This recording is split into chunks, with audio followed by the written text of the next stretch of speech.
Check, check.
Check, check, check.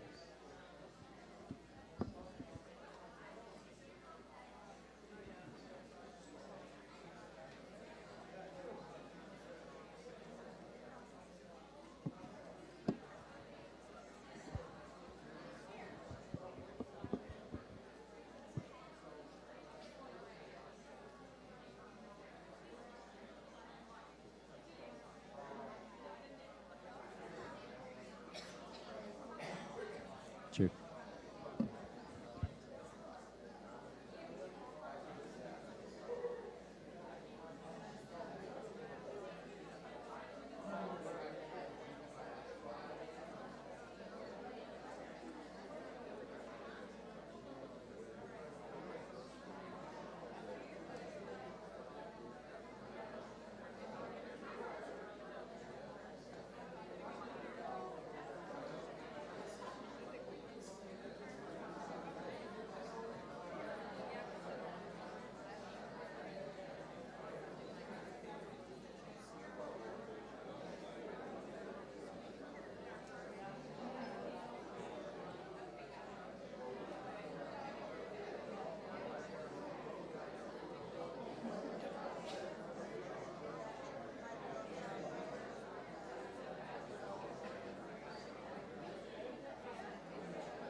Good morning, everyone. Welcome to the closing ceremonies for the Appalachian Regional Commission's Oak Ridge Summer Programs. Thank you all so much for being here. I'm Jennifer Tyrell. I am a section manager at Oak Ridge Associated Universities, and I want to let you all know who are here to support your students and the teachers who are in this program that we've had an incredible week or 2 weeks with your student or the teacher who is here in this program. They've learned so much, and they can't wait to show you what they've learned. But to ensure your safety and comfort, I get the pleasure of showing you this fantastic safety video.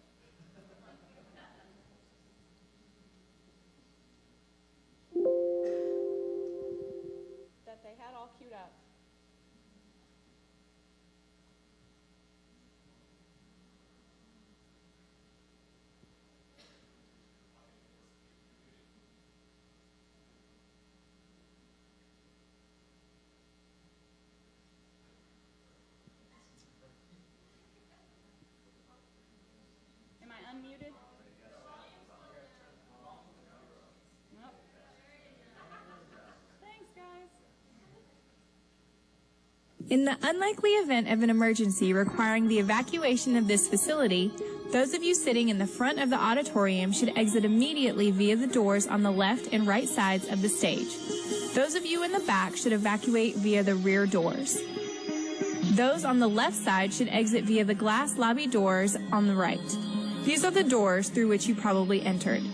Those on the right side should continue into the lobby and straight ahead to the broad glass enclosed corridor. There, you may exit the building either to the left or right. Should one or more of these exit ways be blocked by smoke or fire, please leave via the nearest alternate route. Restrooms are located off the corridor to the left of the lobby. Water fountains are located between the restrooms. Vending machines are located at the end of the hall that parallels the auditorium wall on your right.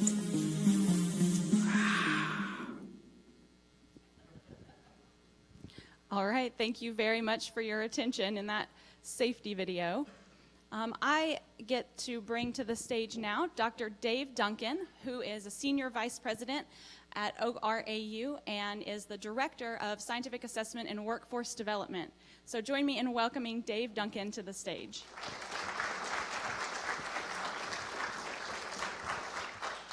Thank you, Jennifer.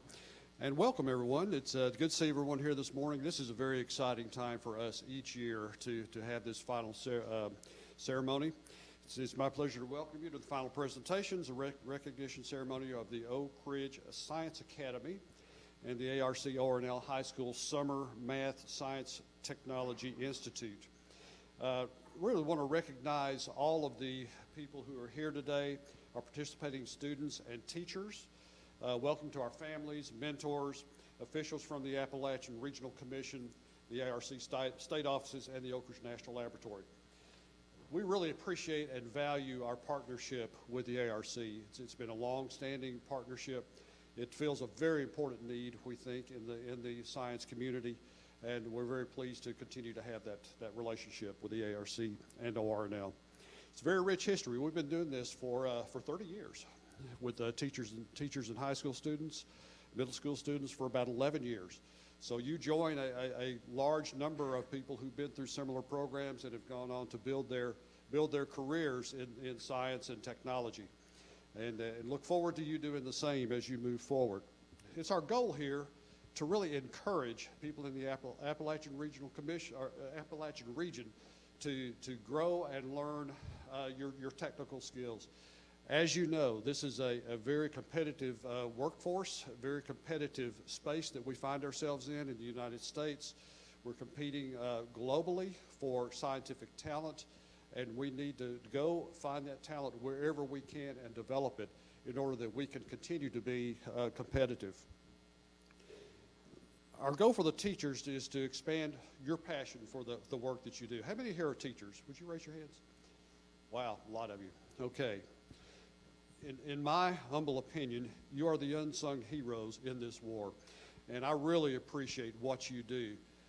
As you probably are aware, maybe many others are as well, the STEM pipeline leaks a lot in the middle school arena and also in high school.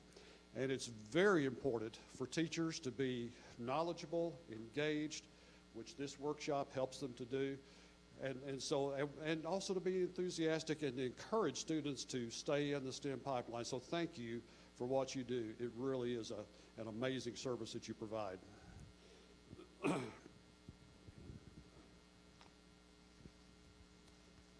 So in the last couple of days, I have had an opportunity to attend two meetings, which I want to talk about just briefly.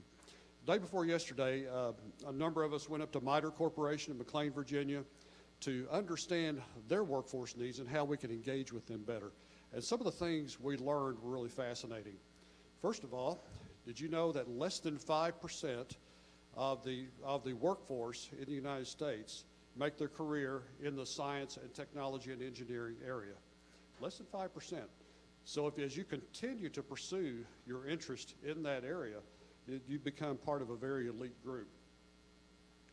We also learned that employers are really challenged to compete for talent right now. McLean, Virginia, they told us that the unemployment rate there is -2%. They cannot hire enough people. They can't find the people. The opportunities there are available if you, especially if you are majoring in science and technology fields. And then yesterday, we had a workshop here called a Workforce Summit. And one of the speakers was Bill Fox from the Boyd Center for Business and Economic Research. And Dr. Fox said some things I thought were just fascinating. First of all, they showed a video of everything that's being automated or could be automated. And the comment that Dr. Fox made is that 40% of all current tasks that are performed by workers can be automated. So that's the future that we're moving into. Obviously, we need people who are able to develop the automation and maintain the automation. There's going to be a lot of opportunities there. The other thing he said is that Uber is committed to putting autonomous vehicles on the road. Do you know which year they're going to do that? 2020, not 2030. Everybody knows when 2020 is, right? It's pretty soon. It's just a few months away. As soon as that starts, it's going to change the automotive industry. It's going to disrupt the automotive industry. He says very likely they will be buying electric vehicles because they're not concerned about some of the things that others are concerned about in terms of their range or battery life or battery expense. And he says over time he expects that maybe within 20 to 25 years that most automobiles will be owned by Uber, Lyft, Amazon, Google, Apple, and other companies because they'll be providing transportation on demand as opposed to us driving our own vehicles. Just imagine what that's going to do to disrupt the automotive industry and all of the service industry that supports that. So in the next 5 to 10 years, all jobs are going to be affected by technology in some way. So the work that you're doing here to stay in touch or stay up on technology is extremely important. And just one last final thought on a personal note. So when I was in high school, I decided in college I was going to major in science. I just had an interest in biology and chemistry, pursued that path. As I finished my bachelor's degree, there had been a fairly new legislation called the Occupational Safety and Health Act, and also a fairly new organization called the Environmental Protection Agency, both of which you probably heard of. So as those were fairly new, they were looking to recruit workers into that area. So I had the University of California, University of North Carolina, I don't know where that came from, University of North Carolina, and the government paid for my education to go get my master's degree. And then I came back to Oak Ridge, worked a career for about 15 years, and then started my own company, provided those same services for about a dozen years, and then now had the opportunity to come after selling our company to work at ORAU and encourage others on their science career.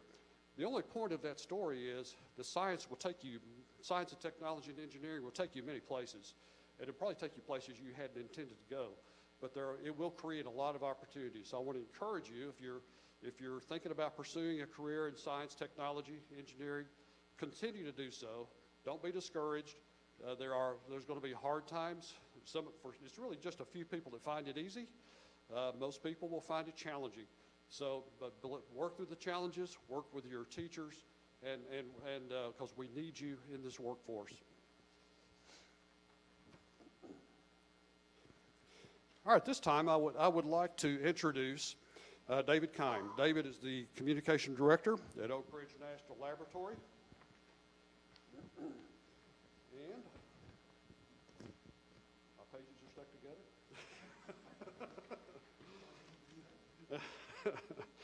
And he's responsible for the internal and external communications, community relations, protocol visits for Oak Ridge National Laboratory. His bachelor's degree is in journalism, and he's from the Honors College at Ohio University. So please welcome David Kime.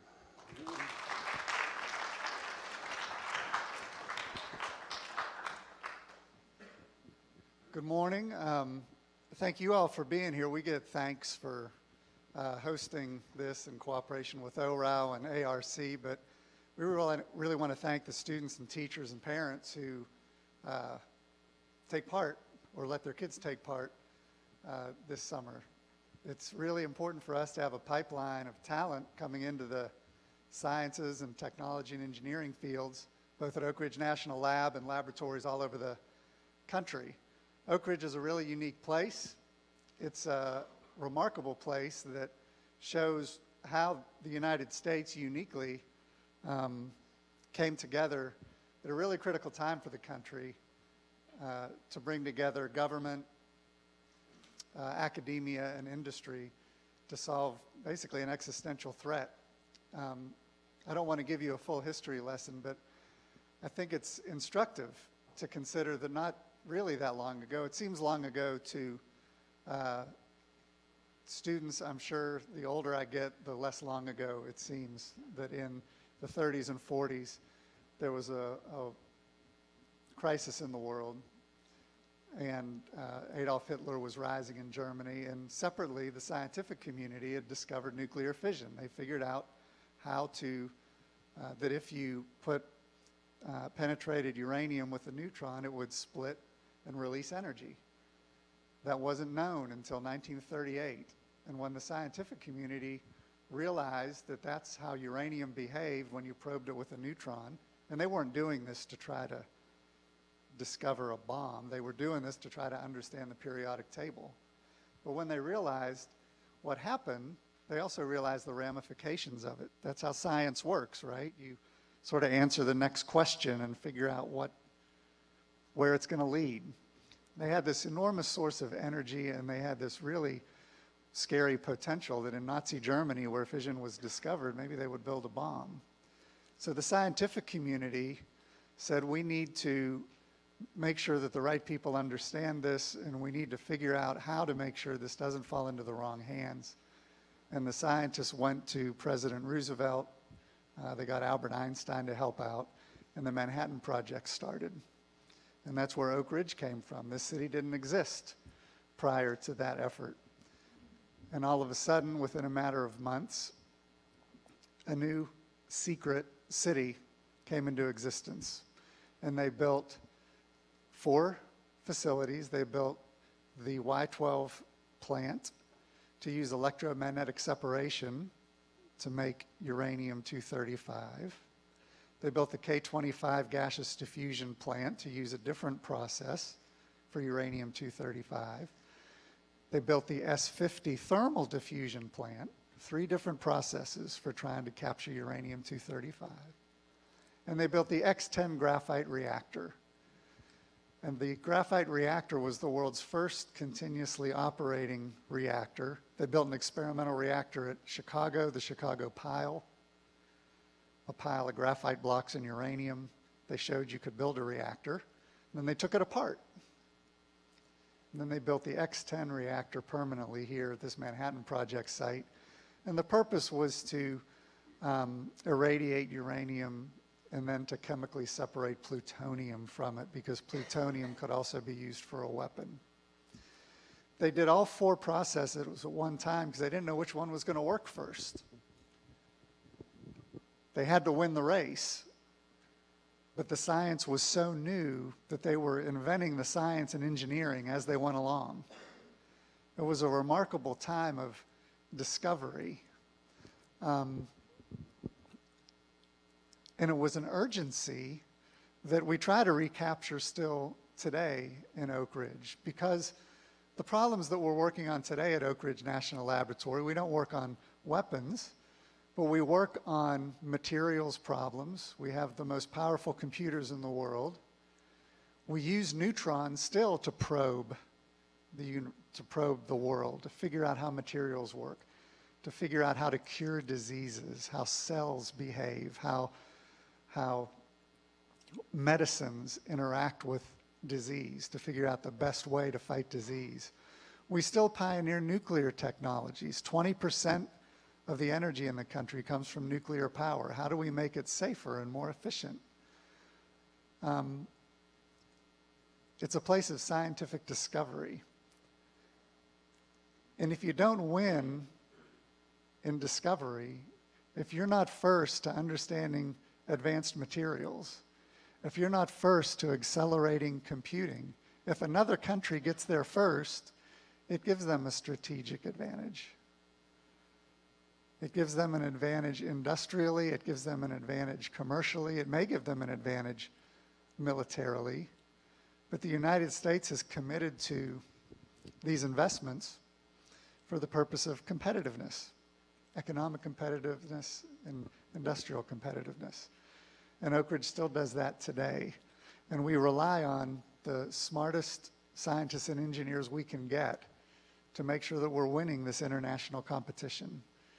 And that's why we're glad that you're here, that you have an interest in science and that you as students are pursuing it. And I hope that this has been a helpful period of time for you this summer.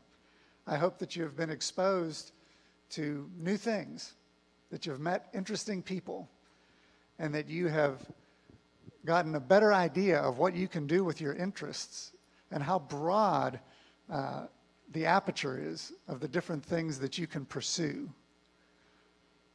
It's amazing the diversity of the work that is possible just at Oak Ridge and at universities and national labs all across the country. And the teachers who are here to learn about how science works at these labs, thank you. You really are the unsung heroes. Thank you for teaching these students, and thank you for taking extra time this summer to come and expand your knowledge base so that you can inspire these students to pursue their interests. I really thank you all for being here. I hope that you are inspired. I really look forward to seeing what you've done, and I hope that you'll put in a good word for Oak Ridge and for this program so that other students and teachers might come in the future. Thank you.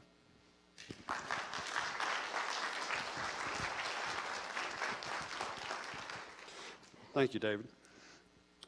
So at this time, I'd like to introduce Tim Thomas, who's the Appalachian Regional Commission Federal Co-Chair. Tim was sworn in as the Appalachian Regional Commission's 12th Federal Co-Chair in April of 2018. As a Federal Co-Chair, he works directly with ARC's 13 member governors, their state alternates, and the program managers. Also a network of local development districts to continue creating economic opportunities in the Appalachian region's coal-impacted communities. Also to support small business and entrepreneurial development in rural Appalachia and to address the region's opioid crisis.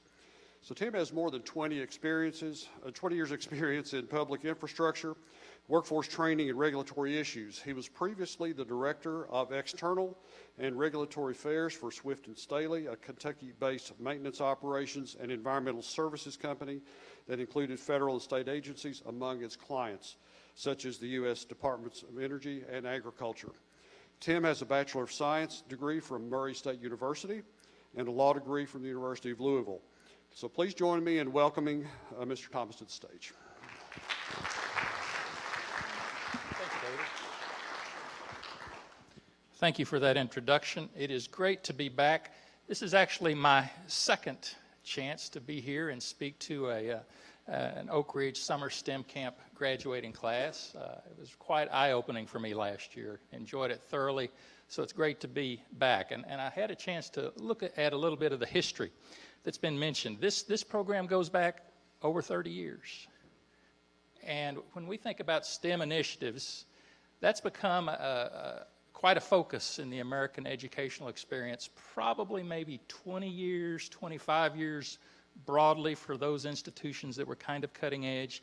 I haven't found anyone that was going back 30 or 35 years other than ARC and ORAU and Oak Ridge National Laboratory in our partnership. So we think very far ahead, and I think that it's a good thing. And this STEM camp came about, we had a mutual interest.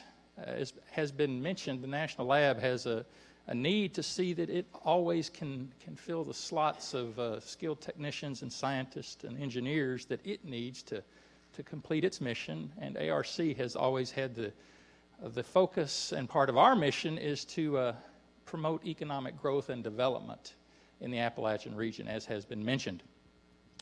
And part of that is to create more high-tech opportunities and focus on jobs that frankly pay well. And STEM careers are actually quite high-paying jobs. So I encourage you to continue your interest in that, and I think you can find a very fulfilling and rewarding career in the future. Appreciate your time. Appreciate your parents that have allowed you to be with us this for a period of time this summer. That is a big commitment. I know some of you traveled from quite far away. We appreciate the teachers that are learning here to be able to take these ideas back to their schools and further promote the STEM initiatives in ways that they have learned here. I want to show you something that I just noticed as I was checking out of my hotel this morning. You all may be aware that this week we are celebrating the 50th anniversary of the moon landing, which was quite a remarkable achievement for our nation and for actually humankind in total. But the USA Today that I picked up says that NASA is ready to go back to the moon. Ready to go back to the moon and someday go to Mars. And it occurred to me that some of the people participating in this camp or that have participated in the past may very well be a part of that effort. And that's quite remarkable. And I encourage you to, if you have any interest in those type things of space exploration, take this week to look at some of the documentaries on that effort, on the Apollo program, and not only from the technical side, but from the human side, because it was quite a challenge for those people, not only the crews, but all of the support personnel and the designers and the engineers that made those tremendous machines possible. And the great advances that we have made as a society have really been based upon the STEM, science, technology, engineering, and math.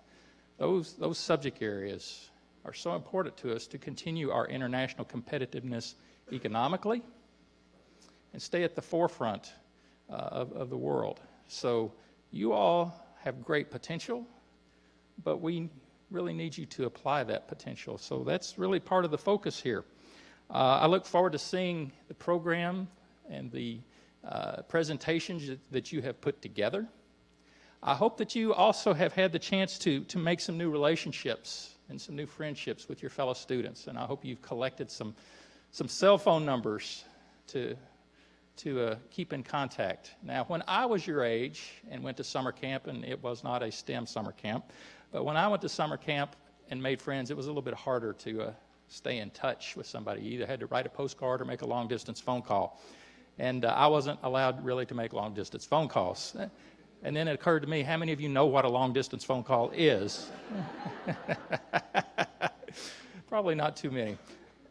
All those things have changed because of science and technology and mathematics and engineering. Those initiatives have created all those advances in the American lifestyle. So it's just a great honor to be here. It's very exciting. I look forward, as I said, to the presentation. And thank you again to everyone for this partnership, and we look forward to many more years of it.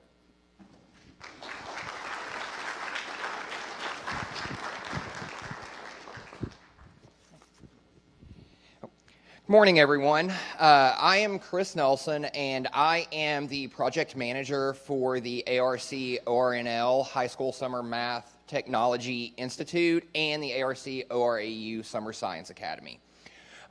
These students and teachers have worked very hard on work these past 2 weeks, and at this time, I would like to introduce the Middle School Science Academy groups. We had 3 groups that focused on 3D printing, drones and coding, and water quality. And at this time, I would like to ask Hollins Stewart to come to the stage to begin the middle school presentations. So please welcome Holland to the stage.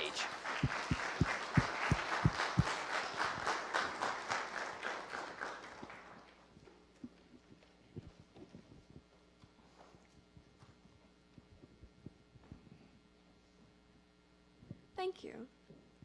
And again, good morning. I'm Hollins Stewart. I'm 14, I'm going into the 9th grade, and I'm from North Carolina. The kids here in the Middle School Summer Science Academy were split into 3 groups: water quality and testing, drones and coding, and 3D design and printing. These are the experts of our groups. They know a whole lot about what they've done, and I'd like to let them talk about what we've done this week. Hi, my name is Nakia Clark. I'm from Jamestown, Tennessee. This week I attended the ARC ORAU Middle School Summer Science Academy, where I became a drone expert. Before coming to the camp, I had only done 2 beginner-level coding projects and had no experience working with drones. Although I came in incredibly inexperienced, me and my fellow drone experts were able to learn by using coding apps such as Swift Playground and Tinker, which allows you to create code and walk you through the process of it. A few of the new skills I have picked up this week are coding loops into drone projects, learning how to make the code that allows my drone to do flips, and so much more. Despite the challenges of this week, like dying drone batteries, many failing prototypes, and dropping drones into the testing pool, don't worry, they all still work, we were able to overcome and create a solution. Now you will hear from Luke, the 3D printing expert. My name is Luke Bear. I'm from North Carolina. I'm going to explain to you how the 3D printing group became experts. First off, we had an expert speaker come and tell us the basics of 3D printing and design. Then the program we used was called Tinkercad. It's an in-depth design program. After that, we had 2 field trips throughout the week. The first one is to visit Mark McFall. He showed us new 3D printers and how they work. Also, he showed us some skills to pursue a career in 3D printing. After that, we went to manufacturing demonstration facility. They had really big, really powerful machines that printed concrete in difficult locations. That's pretty much it, and now I'm going to pass you on to India for our water quality expert. Hi, my name is India Ingram, and I'm from Alabama. This week, I became a water quality expert. Throughout the week, we learned many things about water quality. First, we learned about the 11 water quality indicators. These indicators were fecal coliform, nitrates, phosphates, pH, temperature, dissolved oxygen, biochemical oxygen demand, turbidity, total dissolved solids, conductivity, and total chlorine. We then researched them to find out what high or low values told us about the health of the water. We split into pairs and collected samples around Oak Ridge, including Poplar Creek, Milton Lake, and the Oak Ridge Public Swimming Pool. We found interesting results, including the elevated levels of oxygen, of phosphates in Milton Lake and the ORAU pond, indicating high levels of nutrients entering the water, possibly from urban runoff. Finally, we visited the UT Wetlands Project and the First Utility District Water Treatment Plant to learn about natural and man-made filtering systems. We followed this up with the project where we made our own water filters. Leaving this camp, I now know more about water quality and ways to filter it. Thank you, 3. Now, the students were split up into these groups to complete a challenge. It was this. You are employed in an environmental consulting firm. It is looking to expand its options and start a division which will collect and analyze water samples from hazardous and inconvenient locations. It will then use these samples to attempt to determine the type and cause of water pollution. The teams are competing for the right to lead the new division and be the group chosen after deliberation.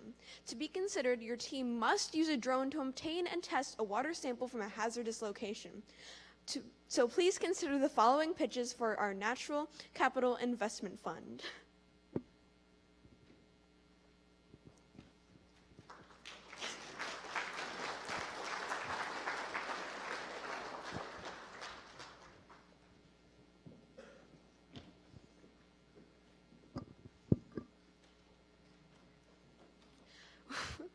It's Holland again. We think that you should choose our prototype. I know that everyone is saying that, but unlike everyone else, our water quality experts have carefully hand-selected a list of tests that you can do with a low amount of just 21 milligrams of water. Yes, just 21 mil. And that's enough to do testing for conductivity, TDS, temperature, dissolved oxygen, nitrates, pH, and phosphate. Using these tests, you can check a lot of boxes off your water testing list easily. Hi, I'm Lynn Cornell from Ohio, and I was an expert in water quality. These tests can tell you about the health of the body of water. They can indicate hazardous levels of harmful microorganisms, pollutants, or heavy metals. These tests track areas of change and introduction into the water, and they also can pinpoint where the harm is being introduced into the water. Hi, I'm Madeline Piercy, and I'm from Kentucky. Becoming a drones expert had many more challenges than I had expected. After testing each prototype, a flaw would be discovered and have to be redesigned. The first major challenge we faced was how much weight the drone could carry. Legos were used to establish the limits of the drone. The final result was a weight limit of 30 grams. The water quality experts required approximately 20 milliliters to conduct their tests. This left only 10 grams for the 3D printing experts to create their container attachment. The airflow from the drone created a new problem. In order to scoop water more efficiently, we used a much wider cup for the prototype. Every time the drone was in the air, the downward airflow would hit the cup, causing it to be unbalanced and crash. To solve this, we redesigned a smaller container which still held the required amount of water. A smaller attachment device was used to attach the container to the drone. This resolved the airflow issue we faced. Becoming a drones expert took a lot of trial and error. This week, I have learned a lot of importance about perseverance. Hi, I'm Carly Trigo from Pennsylvania. I was part of the 3D printing expert group, so I was in charge of creating the connecting piece for our first design. The challenge was that the one piece came out too small and we weren't able to resize it. After a couple of failed attempts, we had the idea of tying a rubber band to the bottle and then to a 3D printed arm that would attach to the drone. Unfortunately, when we tested it, the weight wasn't distributed evenly, causing the drone to crash. Adding on to that, if we had more time, we would have made a cylinder-like design with a Lego piece on top and a platform on the bottom. In conclusion, we had many designs with their own ups and downs. Hi, I'm Benjamin Mumpower from Georgia, and I was a part of the 3D printing expert group. We are a constellation service that can and will test your water. With the current implements that we've made, our design, for as an example, farmers will hire us to see if well water is safe to consume. We will use the funding to improve the drones and 3D printing. We will work hard till your water is tested, no matter how hard it is to get to. Hi, my name is Shannon Ryan. I am from New York, and I am a drones and coding expert. The AOC promotes goals that value innovation, collaboration, and economical development. Our business is innovative because we have come up with a new way to collect water from hazardous areas without risking lives or resources. We are a collaborative business who work together as a team, and our product will encourage more collaboration throughout the community. Our product helps with economic development by saving money, since we are able to do 7 water quality tests in just one run, and we are able to give fellow community businesses an easier way to evaluate their water sources. We want to thank you for your time and consideration, and hope you'll consider us in funding, because we know that with the right amount with some financial assistance, we'll be able to make our design a success. Thank you, and our company name is Aqua Testing.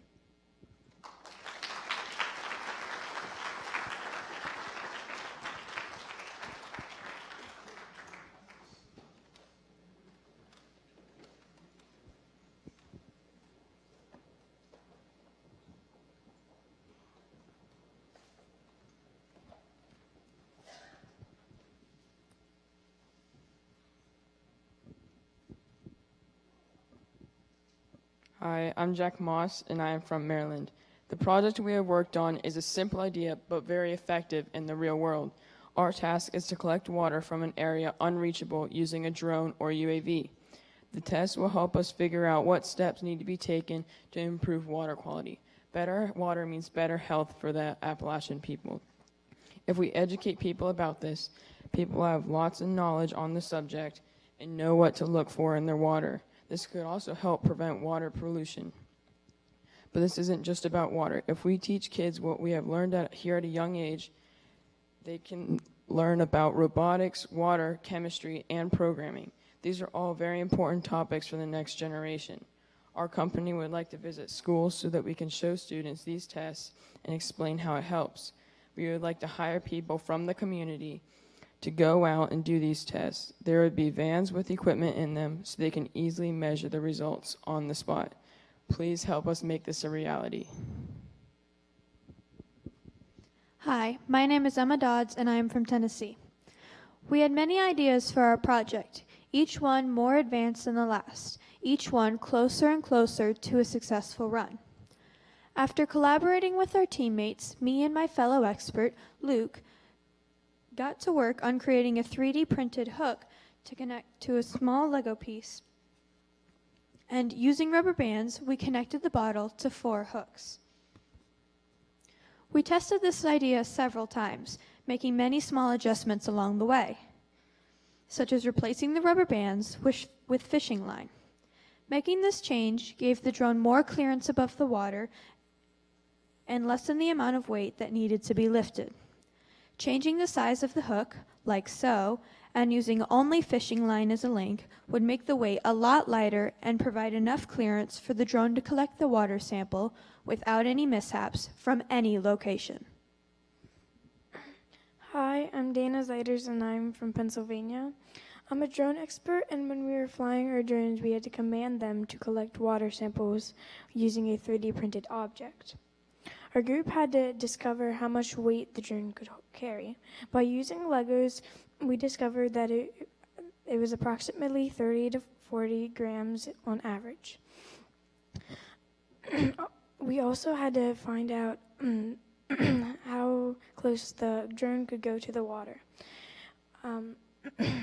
In order to do this, we had to program the drone to go in the slowest setting.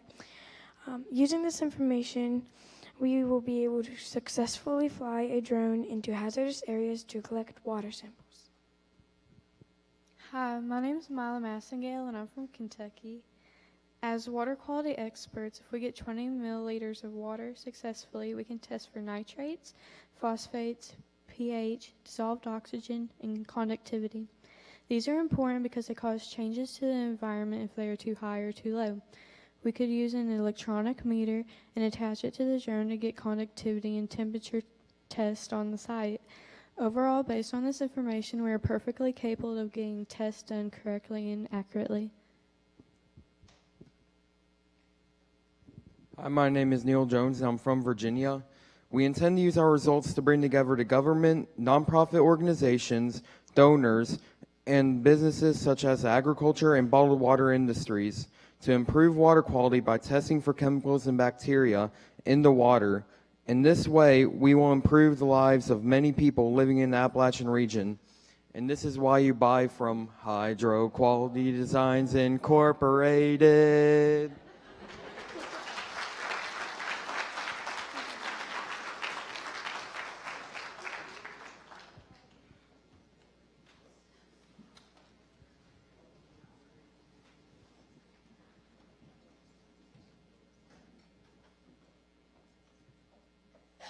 Hello, I'm Luke from Tennessee. I'm Kirsten from Maryland. I'm Brianna from New York. I'm Evan from Kentucky. I'm Courtney from Alabama. And I'm Stanley from North Carolina. I was part of the drone expert team. My team and I worked to overcome many problems. There were a variety of issues that needed to be addressed. One of the main issues was where we would attach the accessory to the drone and how it would fly in correlation. We collected data on the weights that it could lift, and then we sent this to our 3D team and water quality team, where they then took this data and helped us design a attachment to the drone. And next will be Courtney and Evan from the 3D printing group. In the process of making our final product, we came across many obstacles. One of the obstacles that we faced during our design process was the properties of the materials used, such as buoyancy. The buoyancy of the material played a role by affecting how the design worked. For example, if the design was too buoyant, then it could contain too much air, making it difficult for the drone to collect the sample. Another challenge we faced was weight. Weight was a big factor because if the design didn't weigh enough, it could not collect the sample. But if it weighed too much, it would be hard for the drone to fly. After discovering our two main obstacles, we returned to our design process. We reworked and expanded the design by scaling it down to a small block with an entry point for the water container. And we added 4 small holes for fishing line. These holes allow for the string to go through the block and allow a knot to be tied to keep the container piece secured. This allowed our drone team to safely obtain the water sample and complete the task. Next is our water quality expert, Brianna. This week, we were tasked with creating a way to carry clean water from one point to another by flying a student-coded drone with 3D printed parts. We're going to perform a selection of water tests on the sample, the field to get an immediate picture and health of the waterway. We will then return to our lab with the rest of our sample for a series of more in-depth tests. Our team is going to offer clients a few testing options, ranging from an affordable mini-series with a quick turnaround time and an extensive in-depth analysis of their water. Our team has the best product because we were able to achieve the goal of collecting and testing a water sample, and we know we can consistently perform the service. We always want to make sure that our customers are getting the great value they expect to have. Now Kirsten will tell you why our service is the best for the region. My team's project could fulfill all of your needs. We have a drone that will allow workers to have additional training and work on other community issues instead. The drone will be a lot safer for the people because the drone can get into hard-to-reach places, which could be beneficial for your workers' safety. ARC will need this to ensure their community has a safe drinking source, and you can assure that more tourists will visit the area because the water will be cleaner and more beautiful to observe. Now we have Luke. We test water to see we test water that is difficult to get to or water that could have pollution or chemicals. We test water to see if it is safe for pools or work environments. We would fly a drone and test your water. We could generate revenue by providing this service to many homeowners or companies. This could be a good way to test to see if your water is good for drinking or if a pool has a correct amount of chlorine for a safe swimming environment. Thank you, and we are Environment Solutions.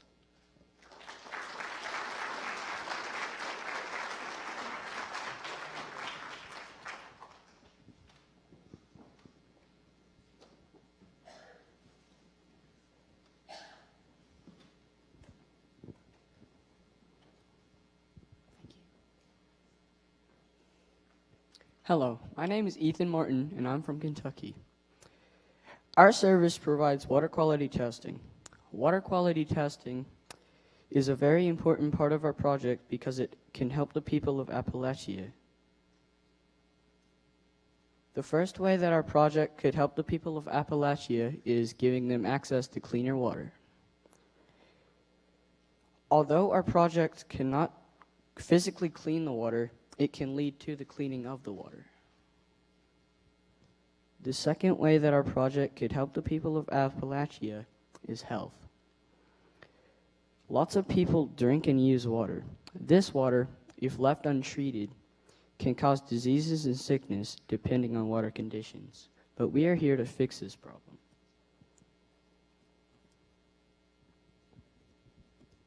Our company, Behind the Waves, implements 3D printing and drones into our design.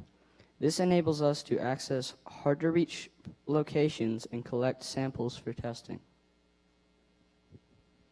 Hi, my name is Clary Sullins, and I'm from Southwest Virginia. Our prototype has successfully gathered 30 milliliters during our test flights. The testing of our water is very important because it allows people to potentially see harmful bacteria, metals, and other nutrients in the water. Depending on runoff, rain, and multiple water sources, chemicals and other harmful bacteria can pollute the water. Using the combination of water quality, drones, and 3D printing, our group has created a water collecting service that can test for water pollutants. Using a conductivity meter, we can collect water is the 3D printed design. Once we had that, we needed to find out how much weight the drone can carry. And after that, we needed to find the radius the drone can fly. Once we worked out the logistics, we were able to find if the prototypes could work. Once we got the prototypes to work, we were able to get the actual designs to work, and once we did that, we were able to get repeated results. Hi, I'm Kate Babb, and I'm from Tupelo, Mississippi. This week, the 3D printing expert group contributed to the solution of this problem by creating the attachment for the drone and container. First, my partner and I came up with a design that involved a ring that went around the container. We thought it would attach to the drone sideways, but we realized that the water would spill out. So we then modified the attachment so that the container would be sitting up. However, after testing that idea, we decided that the attachment needed a swivel because of the container's buoyancy. We finally created a hook with a Lego-like piece that could connect to the drone and printed it. After that, we tied fishing lines to the hook and container. This way, the container successfully brought back the water without spilling it. Our design is not container specific, so you can even collect water using a different or larger container. And because of the hooks, you can also add attachments that enable the drone to land on the water. Hello, I'm Nicholas Hill and I'm from Jackson County, Ohio. One of the AOC's goals is encourage partnership and contribute to economic development. We will meet this goal by partnering with the National Park Service and local businesses to supply the drones. By partnering with the National Park Services to provide resources to make state and national parks cleaner, to encourage more tourism to the state and national parks. Hi, I'm Hannah Collins and I'm from New York. Our team will help ARC with profiting money because the material our product needs is cheap but very sturdy. As Nick said, since we have a partnership with the National Park Service, tourism can bring more money into the Appalachian region. As Ethan said, with cleaner water, less people will be getting sick and not have to use the health care they have as much. Thank you for your time, and please take our prototype into consideration. This was Wave. Judges, please now take time to deliberate.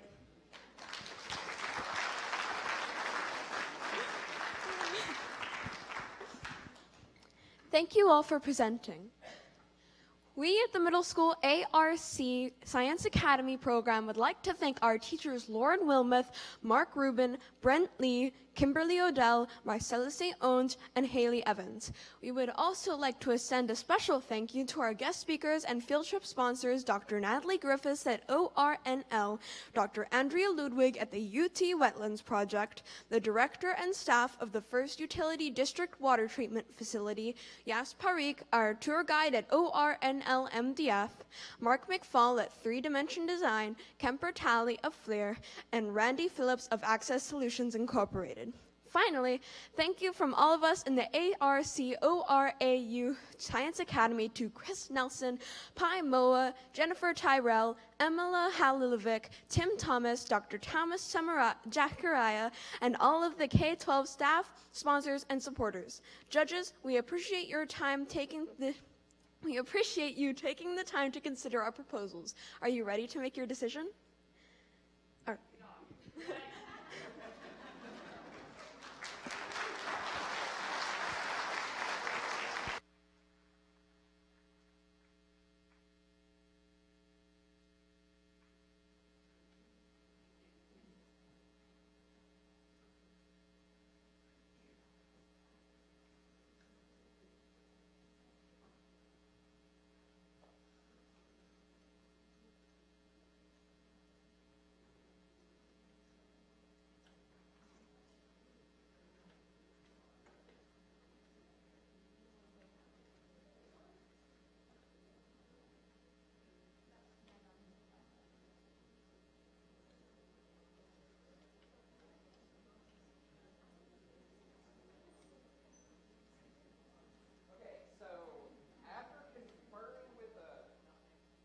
Conferring with the judges, they have decided that hydro quality design is the product that they are going to fund. So let's give a big round of applause to that group.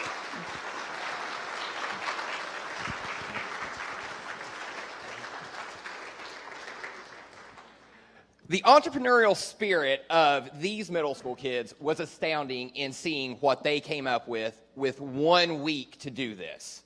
This is absolutely amazing, and you all should pat yourselves on the back. So let's give them another round of applause for these young entrepreneurs.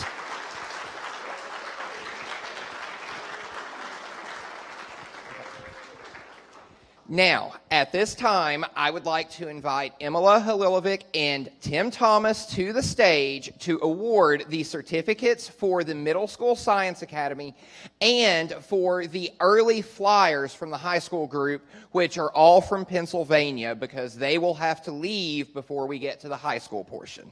So at this time, I am going to hand the microphone to Emila so that she can announce the recipients, and then Mr. Thomas will give them these certificates.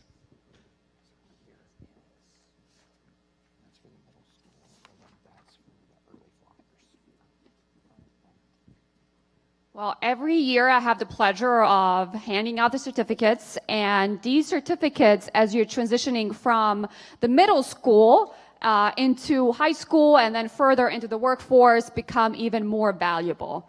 So put them on your resumes. I strongly encourage you to do that. So first off, we will start off with Alabama. And the first recipient is India Ingram from Alabama.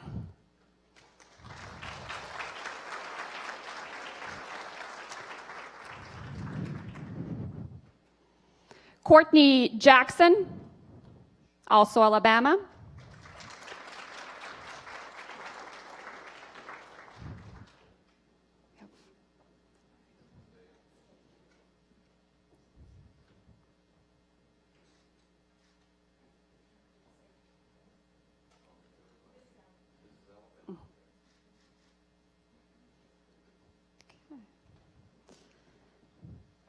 The next one is Georgia, Benjamin Mumpauer.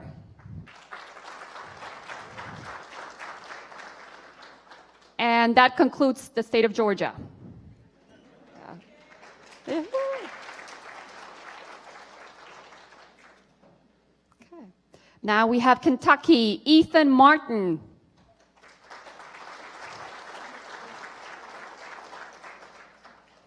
Myla Messingale. Evan Miller. Madeline Piercy. And that concludes Kentucky, the Commonwealth of Kentucky.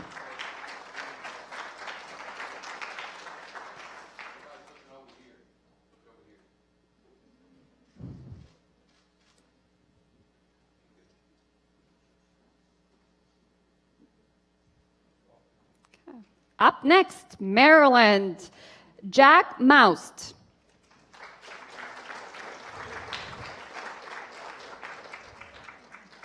Kirsten Reams. Catherine Babb. Oh, actually, sorry about that. Catherine, you're Mississippi. Apologies. So we have two recipients from Maryland.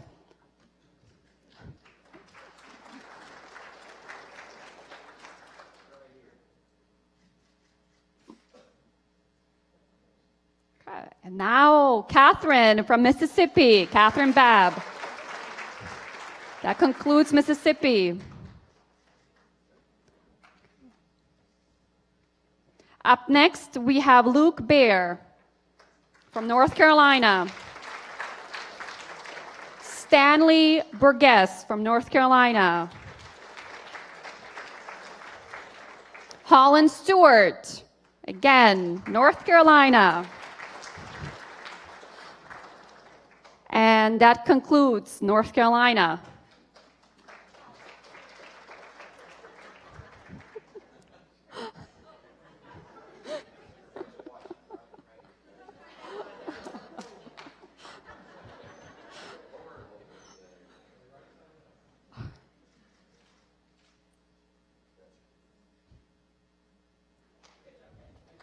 Up next, New York, Hannah Collins.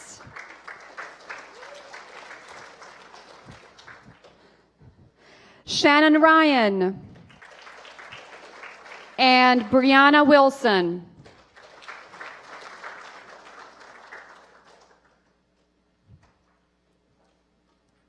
And that's it for New York.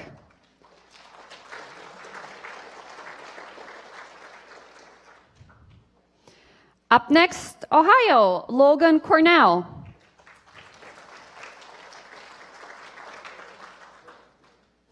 Nicholas Hill.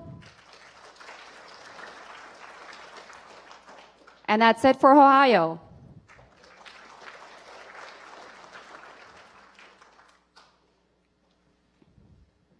Up next, Pennsylvania, Carly Trego. Dana Zeters. And that's it for Pennsylvania.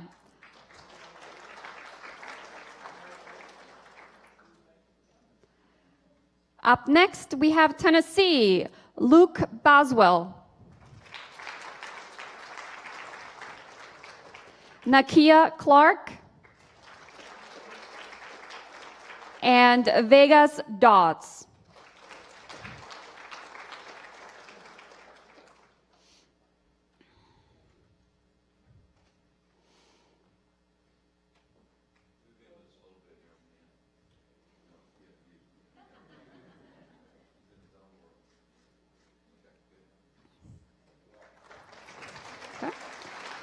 Up next, we have Virginia, Jaden Jones.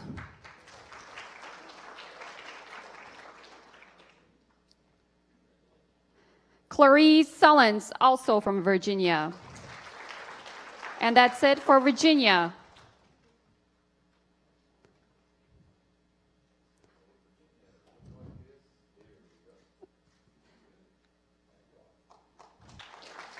Up next, West Virginia, Jeffrey McCaddy. And also from West Virginia, Elizabeth Young. Nope. Nope. Okay, we have a little bit. I have here Elizabeth Young, West Virginia. Nope. Okay, that's it for West Virginia.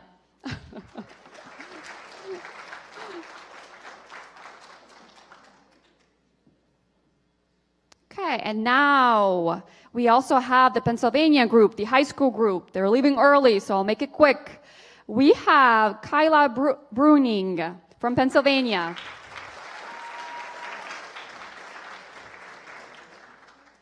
Desiree Dekowski. Julie Harris. Annabelle Hawkins. Katie Kroll. James Kupitz.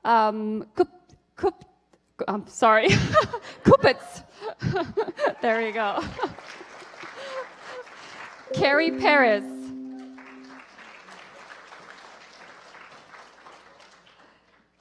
Ellie Pisula. Michael Reepson. Jonna Tausi. And Katrina Williams. Woo-hoo.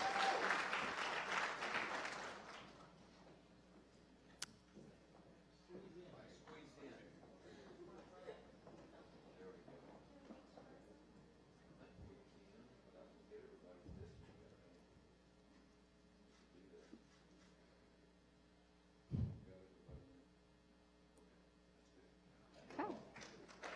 Thank you.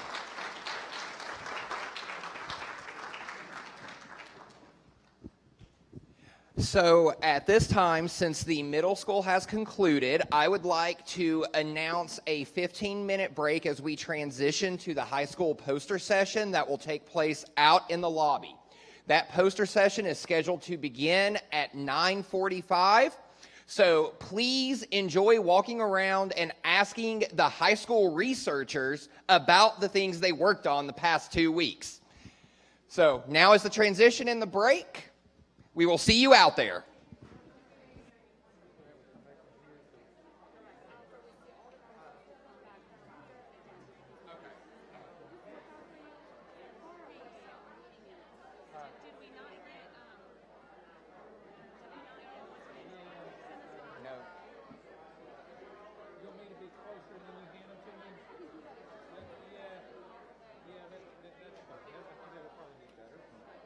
Is there anything that I can do to make this smoother? No.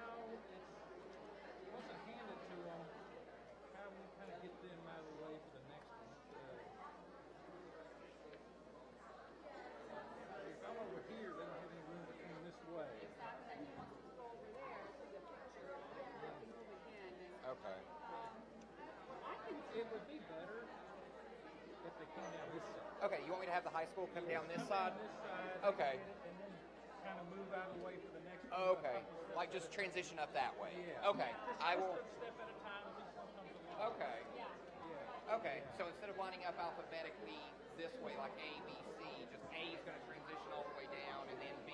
Okay. Right. Yeah. Once they get their Okay. diploma, it doesn't, or certificate, it doesn't Okay. matter really. Yep. And those are for the resident teachers. These I can give them myself whenever we have a meeting at the end. So perfect. And absolutely, this is great. What did you guys think of the pitches? Oh, really different. Definitely different than last time. And Yes. I think it makes it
Check.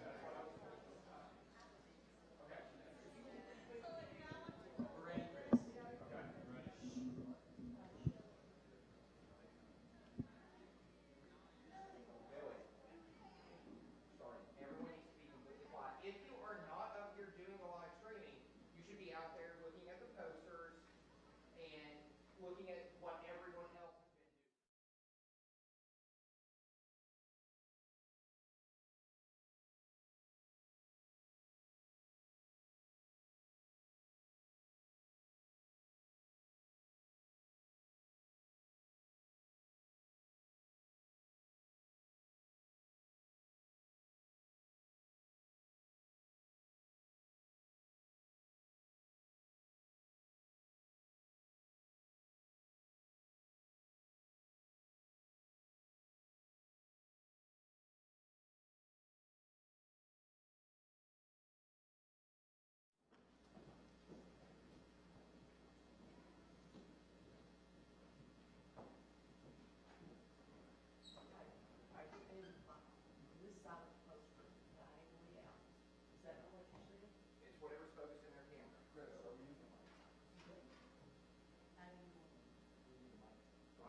Hello? Hi, I'm Keegan Torres. I'm from New York. I'm Annabeth Sharp from Kentucky. I'm Isaac Austin from North Carolina. I'm Ellie Pasula from Pennsylvania. I'm Corey Schwartz from Tennessee. Hannah Phillips from North Carolina. Evan Lewis from Maryland. Annabelle Hawkins from Pennsylvania. Julie Harris from Pennsylvania. Cody Ferguson from Virginia, and this is the robotics group. A broad view of why. Why robots? For many years, people have been using robots to go from point A to point B. This still stands true, and advances in technology have only increased the prevalence in modern day. Now we see things all the way from household appliances to self-driving cars like the Tesla that'll take you 3 hours down the road, and all you have to do is touch the steering wheel once. Our project is to try and improve the efficiency of these robots. When working with traveling robots, we had to learn about software and hardware, and there were difficulties with both. We had raging demon circles that just went in fast circles to regular demon circles that went slow.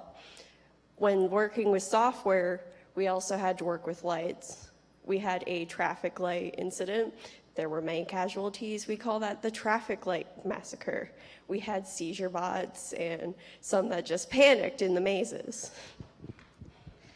From robots used in households such as your Roomba to unmanned military vehicles, there's a wide variety of uses for robots. No matter what task your robot is programmed or built to do, it will most likely need to be able to navigate its surroundings. There are several navigation methods that robots can use. We tested 3 of those methods: dead reckoning, whisker sensors, and infrared LED sensors. To navigate using the methods of navigation we tested, robots need to be coded so that they can run without constant human control. For the coding aspect of our project, we used Parallax Stamp 2, which served as the brains for our robots. We also used Basic Stamp Editor 2.5, which is a microcontroller used to interpret our codes. For the navigating, we used mazes, tracks, resistors, whisker, and infrared sensors. There are many different types of methods we use to navigate the maze. We use dead reckoning, which is a pre-programmed route that a robot follows no matter what. We also used tactile sensors, better known as whiskers. They work by feeling their way through a maze. We also used IR, which sends out a light beam that is just under the visual spectrum to bounce off of objects to sense what is in front of them. The first method of navigation was dead reckoning. The program for this had to be very specific, and we were continuously readjusting it so it could go through a single, simple maze, which averaged around a minute. As a result of lacking its adaptation, changing its course at all would require an entirely different code. This method overall required a lot of time and maintenance and was for a low payoff. Another method we used was whiskers, and as he said, it felt its way around the maze. Basically, it just bumped into walls until it turned around. Using this method, it took the robot 24 seconds to navigate through the maze. However, with the infrared LED systems, it basically allowed the robot to see where it was going before it hit. Using this, it only took 11.7 seconds to navigate the maze. To conclude, pre-programmed navigation showed to be consistent but non-adaptive. The whisker sensor robots were more efficient but suffered repetitive navigation mistakes. Overall, the infrared sensors proved to be the best way for the robots to navigate due to its independence and line searching capabilities. We would like to thank the following for assisting us in our research and providing us with this opportunity. Our mentors and facilitators, Adam Aaron, Andy Rayfield, Adam Carroll, and Curtis Holmes. Also thanks to the Oak Ridge National Laboratory, their Fusion and Materials for Nuclear Systems Division, the Appalachian Regional Commission, Oak Ridge Associated Universities, and Jennifer Tyrell for her help with our presentation. Thank you all.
Hi guys, I'm Carrie Paris from Pennsylvania.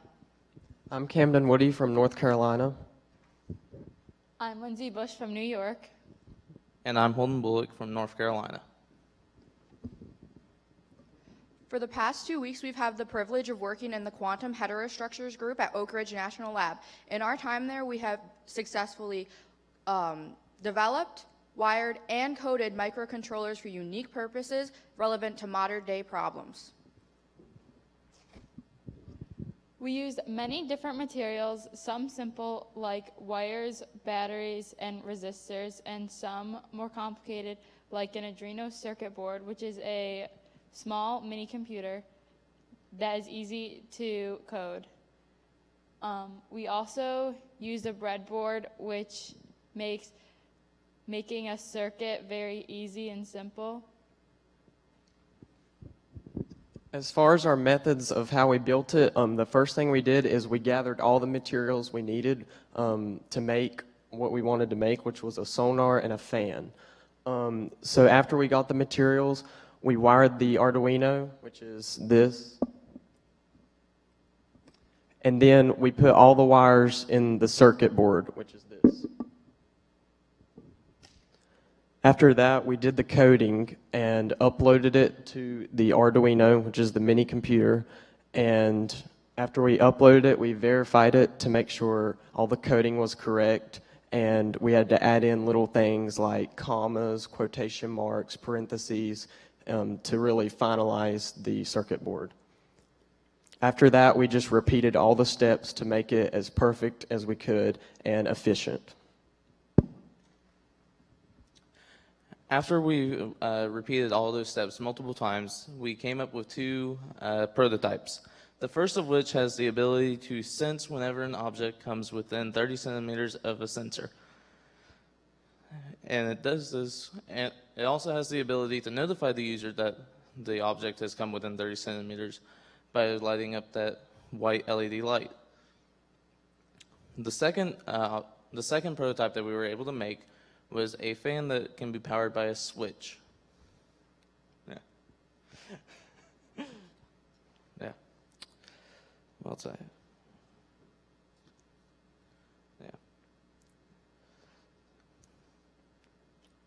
That was it.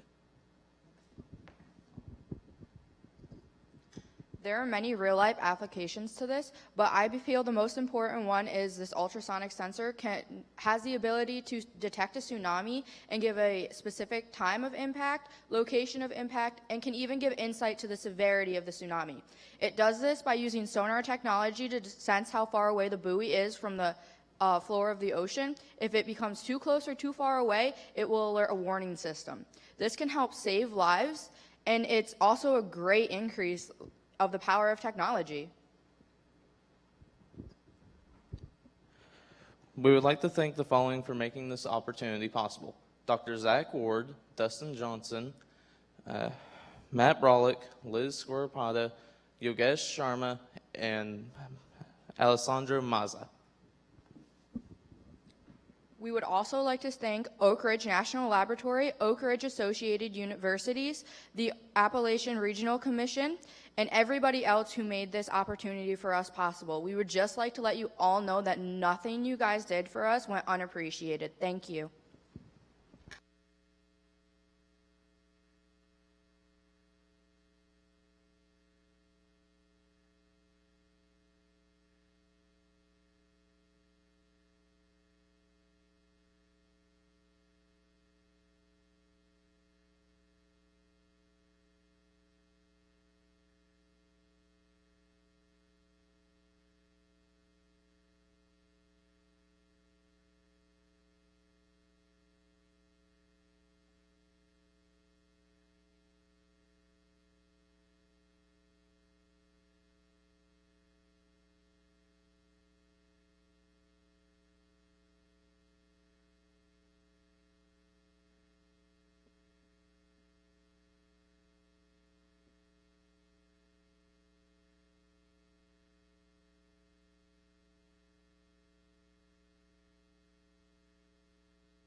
My name is Kobe Coggins, and I'm from Jackson County, North Carolina.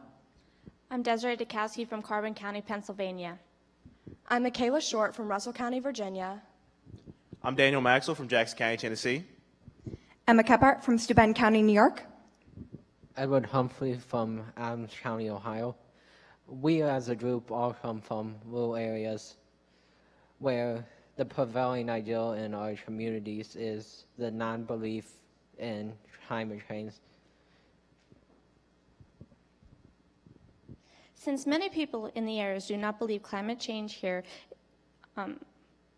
do not believe in climate change. Here's a quick video showing the increasing in average temperatures across the globe since the 1880s, compared to the main average temperatures.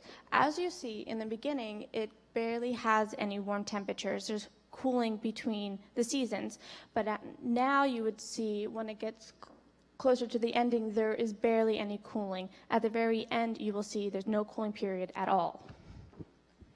This perceived idea led us to take a survey of rural areas across the Appalachian region and determine how they reacted, as many other surveys do not account for rural areas or the impact that climate change has on them.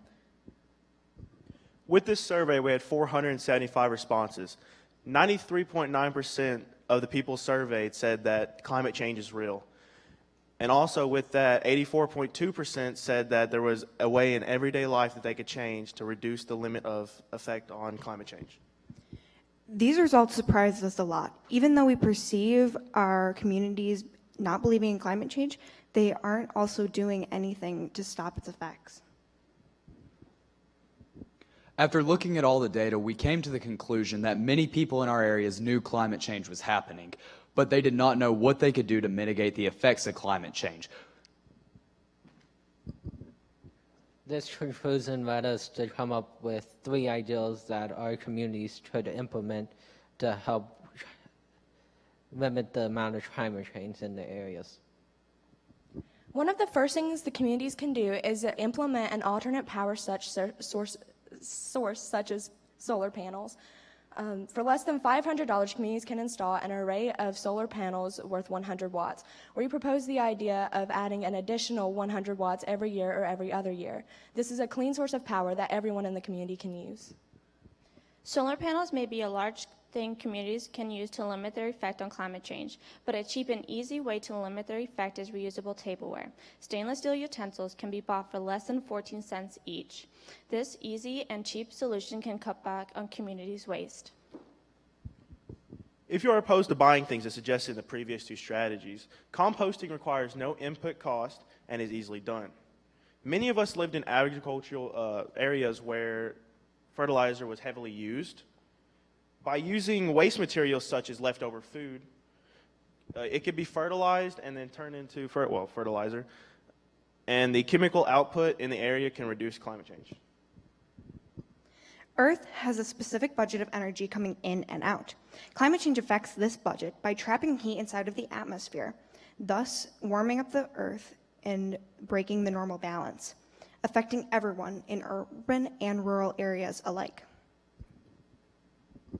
Often overlooked, rural areas play a vital role in the impact of climate change. These areas are the main agricultural producers across the United States. As climate change increases and these areas become more and more affected by it, we lose a vital role in our society to create food. By teaching rural areas what we can do to limit the effects of climate change, we can in turn limit the effects that climate change has on these areas and protect our food supply. We would like to thank the ARC, Oak Ridge Associated Universities, and Oak Ridge National Laboratory for giving us this opportunity. We would also like to thank our facilitator, Ross Tatey, for helping us throughout this project, as well as our mentors and our interns, Bill Cabbage, Melissa Dumas, Alexandra Call, and Abby Bauer. We are the Climate Change Group, and we would like to thank you for your time.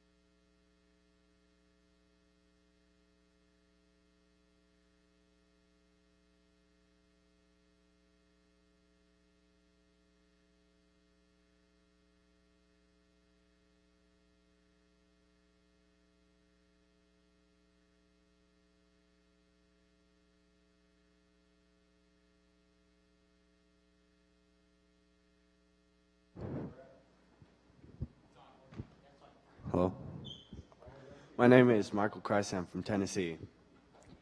I'm Delaney Blankenship from Tennessee. I'm Katie Krull from Pennsylvania.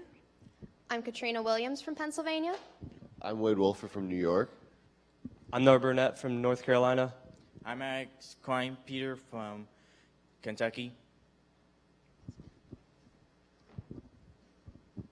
Our project dealt with the advanced architecture of tomorrow's supercomputers. During these 2 weeks, we delved deep into the design and applications of supercomputers. Our goal was to develop the world's fastest supercomputer by using advanced materials to increase efficiency at a low cost, making it easier and less expensive to repair. In our background, we discussed supercomputers, an important tool for research. Our main point was the network and architecture of our supercomputers that we designed. You will also hear about the software and hardware we used in our networks and computers. The materials we used include discrete cache for the CPU to reduce the average cost of time or energy. Discrete cache is individual cache for the CPUs. RAM, or random access memory, needs to be non-volatile, so it does not need to be refreshed. Shared RAM is slower RAM shared with the GPU. CPU, or central processing unit, is where most calculations take place. Diagnostic software is used to check for any errors on the computer. The more cores the CPU has, the more efficient it is. The more GPUs you have, the faster it becomes. Our other materials include the GPU, which is the graphics processing unit, which, unlike the CPU, does simpler and more linear operations, including floating point operations. We also have an optical network, which replaces copper wiring and instead uses photons rather than electrons to transfer data to the computer into binary code. We also have the registers, which is a unit of memory that both the CPU and GPU use. We also have what we are creating called fat nodes, which are nodes contain many different components to increase the efficiency of each node. And lastly, we have FRUs, which are field replaceable units, which are units that can be replaced by others other than the manufacturer, so they don't always have to be sent in and would increase the cost. Our methods included using more field replaceable units, having non-volatile RAM storage, using faster RAM components that do not have to be refreshed as often, increasing the number of registers, which would then increase in computer operations, increase the size and speed of the central processing unit caches, using fiber optic cables to conduct the photons more efficiently throughout the computer, implementing shared RAM, embedding diagnostics in order to more efficiently repair a computer, and selecting the size and speed of the registers. For our architecture, we came up with, it all starts at the login node. The login node allows the supercomputer to connect to the internet, allowing the user to use it. Next, it goes to the head node. The head node divvies up and distributes work to the compute nodes. The compute nodes are the nodes that actually complete work and execute programs. All these nodes are connected through a network. The network we would be using would be InfiniBand, which uses photons instead of electrons to more efficiently transfer data. After all this, there's a storage network that stores all complete data. There's 3 levels to the storage network. The first being the non-volatile memory, or your SSDs, or solid-state drives. This is your smallest form of your memory. Next, you have your HDDs, or hard disk drives, which is larger than your SSDs, but smaller than your tape library. Your tape library being the largest and longest term of your memories. So in conclusion, to have a more efficient supercomputer, you need to increase the quantity of nodes and the networking speed. And so there needs to be more login nodes and more head nodes to increase the delegation and login power. There also needs to be FRUs, which increase the efficiency and makes it easier to maintain the supercomputer. Thank you. Bobby Whiten, Jerry Sherwood, Nick Sersovitz, Jessica Boyd, Stephen No, ORNL, JICS, NICS, ARC, Adam Auer, and Angie Chance for this opportunity to work in this program. Thank you.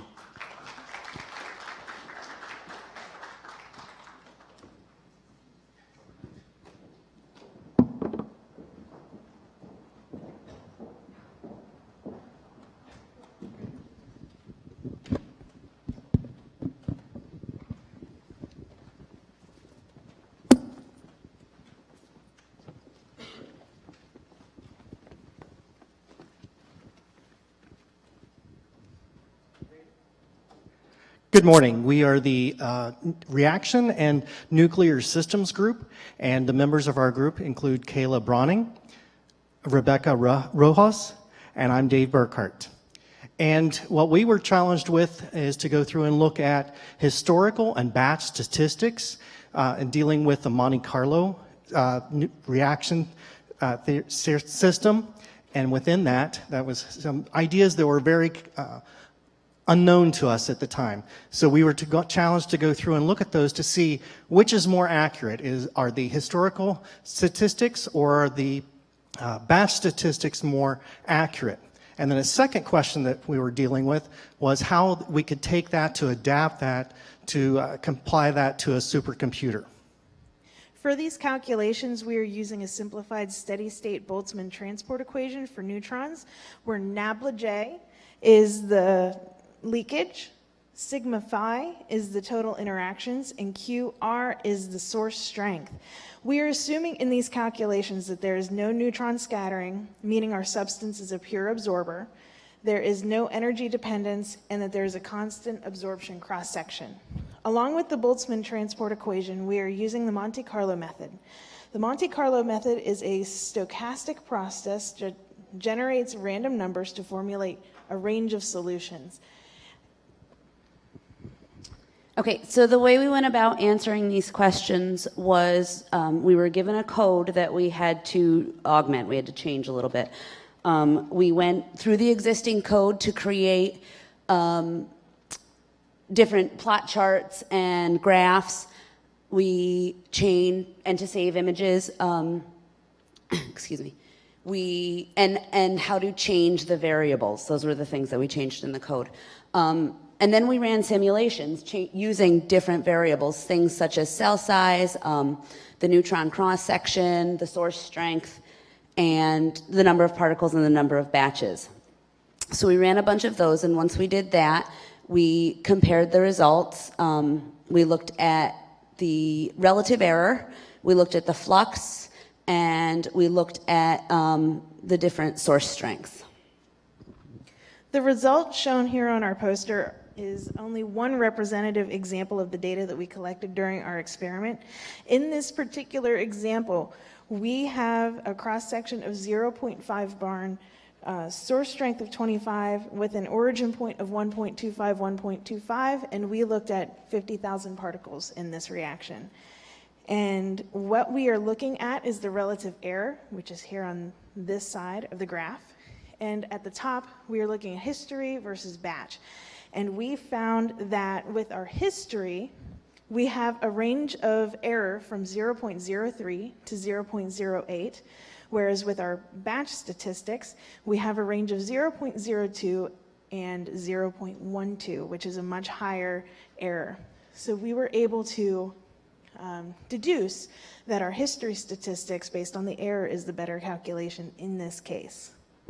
So going back to our two questions that we started with, our first question was, which is better? We went through and we found out that the historic statistics are better indicator of those types of things that were going on. And the way we can tell that is in our line graph is the magnitude. Anytime that the magnitude is larger, there's a greater room for error that's there. So this brings up a second question now, going back to our second question, is how can that be adapted to go into supercomputing? Batch statistics are used with a supercomputer, even though they're not as good of an indicator, but they're used that way so that you can go through and you work with larger forms of data.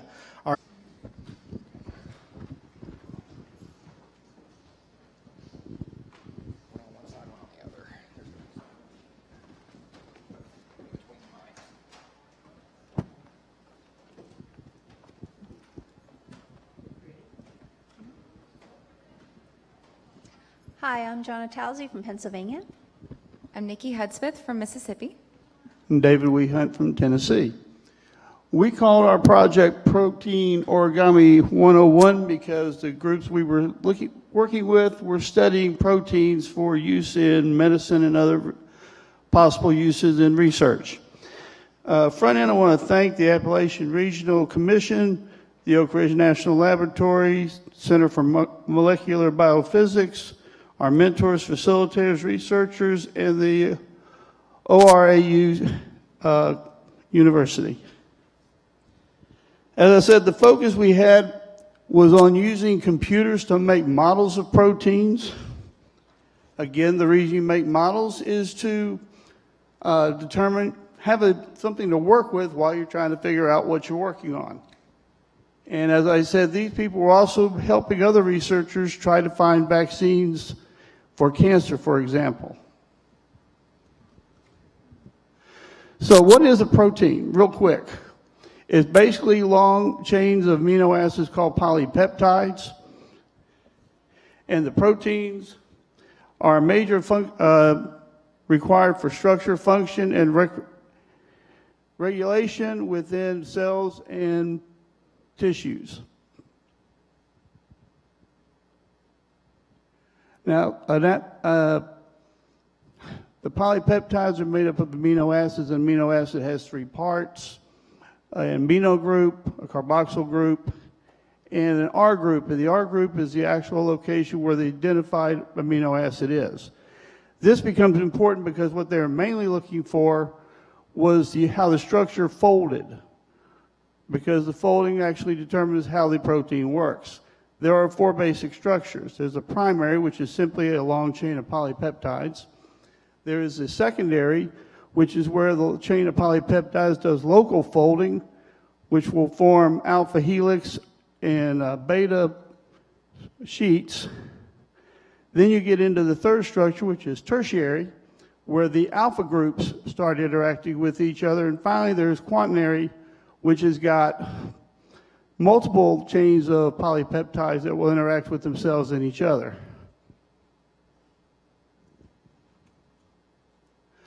Now, why a model? Why not just get the protein? It costs a lot of money, and the protein sometimes gets damaged when they're trying to extract it. So when they make a computer model, they will be able to get a complete model to work with and be able to do a much better job of seeing how everything works. And with that, I'm going to turn over explanation of how they're doing this to Nikki and Jonna. To complete the objective of trying to understand how protein structure is related to protein function, we have to first be able to visualize that. And to visualize, what we do is we input the data into a visual molecular dynamics software called a VMD. We put in the initial information and we end up with a beautiful protein structure like this. And we are able to then see how things will fit into the protein. This is very important when it comes to personalized medicine. We want to be able to fit a ligand into a target protein for the binding reception. This is called docking. And all of this is done through a simulation so that we can visualize it more easily. It is easier to be able to handle a simulation than it is the real proteins at this point. There are a variety of implications that are related to being able to determine structure and function. They are so key. You can't determine a protein's function unless you understand its structure. So one of the things, as Nikki mentioned, was personalized medicine. They are understanding how, in the image here, ligand is a smaller molecule that binds to a larger protein, causing changes in the protein shape, which then causes it to become a signal protein for personalized medicine and drug delivery. Another research is in different types of medical issues such as neurodegenerative diseases, pain control, research done towards Alzheimer that is key. So these are just some of the places where this information of understanding the structure can really change how we look at proteins. We would like to thank again our mentor, Jeremy Smith, our facilitator, Brian Hinkerty, the assistants in our research lab, Majulika Gupta, Eid Jewel, Zhangyu Mao, and Sean Shin. Also, thank you for the Appalachian Regional Commission, the Oak Ridge Associated Universities, and Oak Ridge National Labs for this opportunity.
Hi, I'm Roy Jameson from Southwest Virginia.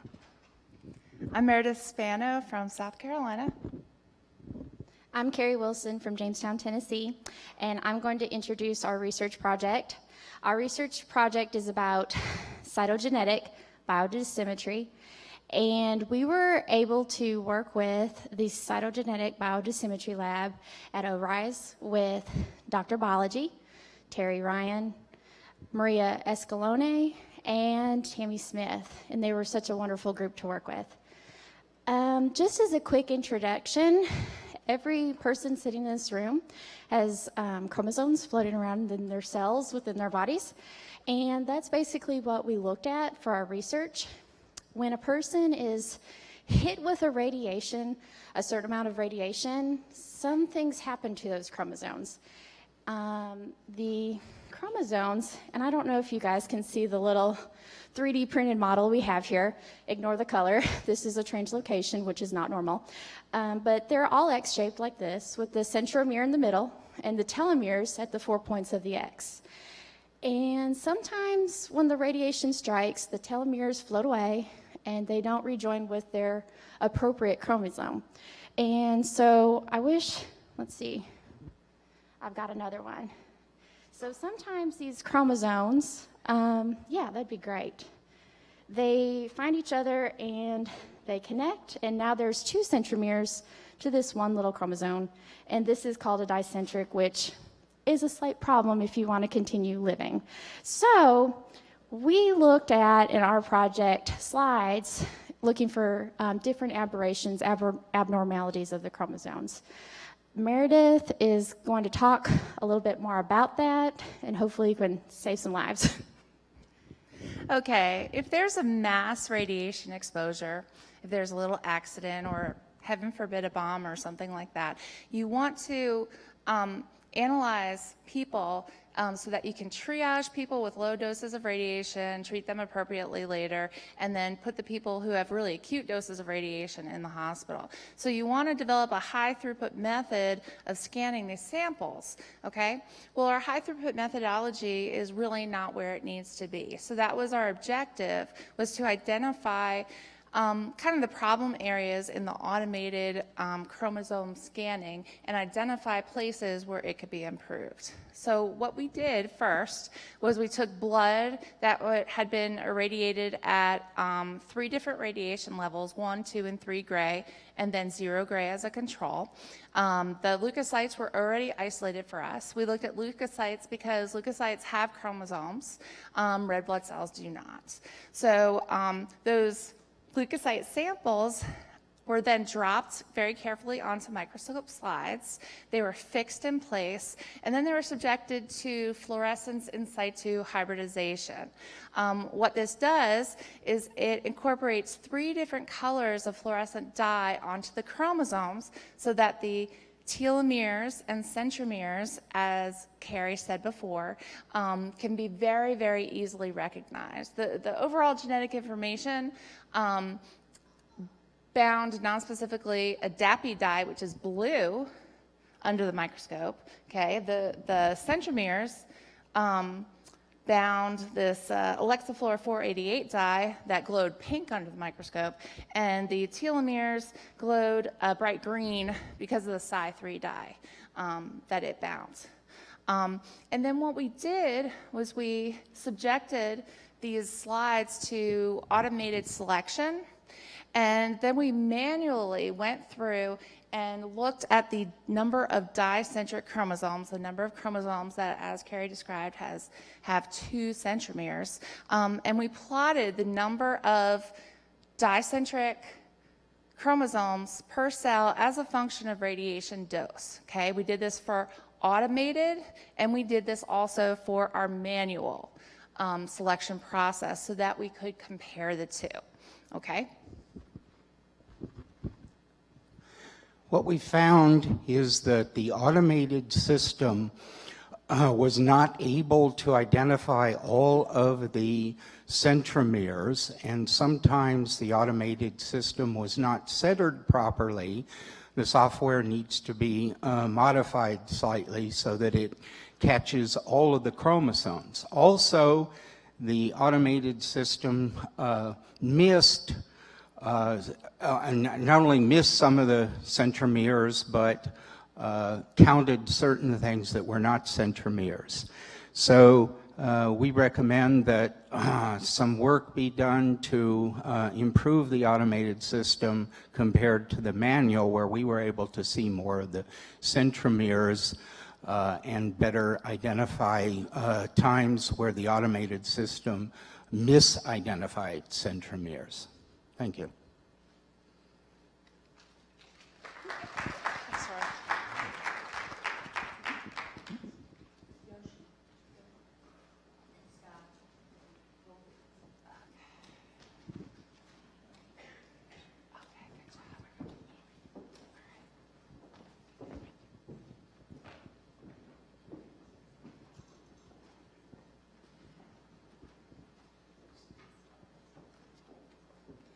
Hi, I'm Sky Green. I'm from Ohio. Hi, I'm Jaden Gardner from upstate New York. I'm Joel Roush, and I'm from North Carolina.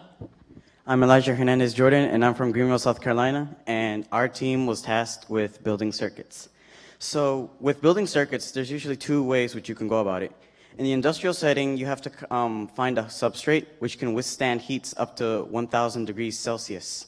And then that usually costs a couple $100.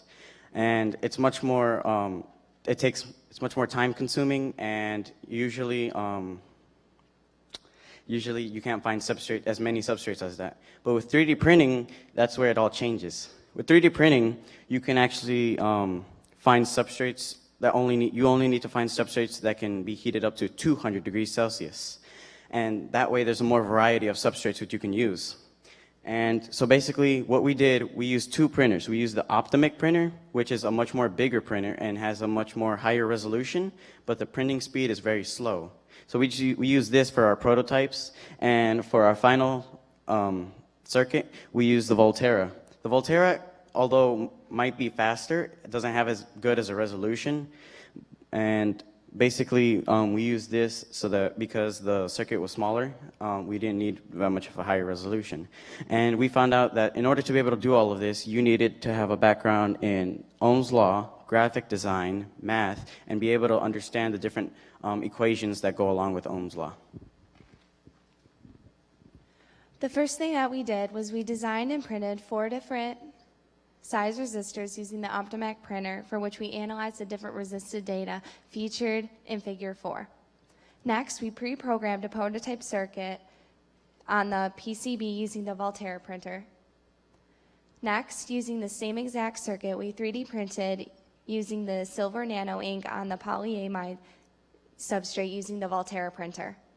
The last thing we did to put on the circuits were the capacitors, resistors, and chips that were added to the PCB circuit below. Now, what we see in Figure 3 over here, can you hold this for a moment, please? Thank you. What we see in Figure 3 over here is the resistors that she was talking about here before in Figure 4 is shown here, that basically the thinner it is, the more resistance it has, because less electrons can flow through it at one time. What we see in Figure 5 is voltage and current relation in two separate resistors, two different resistances, making use of the Ohm's law that Elijah already mentioned. What we're seeing in Figures 7 and 8 are the same circuit. One of them is in breadboard form, which you would more use for planning and not actually putting into whatever you're going to put the circuit board into.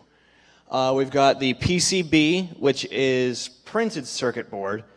It's the sort of thing you might see within a computer or something that doesn't need it to be so flexible. And then we got in Figure 8, it's on the polyamide substrate, which it's supposed to be more flexible, so you can put it in, say, clothing. And then in Figure 9, we've got a capacitor-based touch sensor, which doesn't so much sense touch as it does sense a disruption in an electric field. So theoretically, you could hold your finger just a little bit above it and it would still pick it up. In conclusion, our team found the most efficient way to print a functional circuit using different printers and substrates. We analyzed the data of our mathematics to determine if our circuit was functional or not.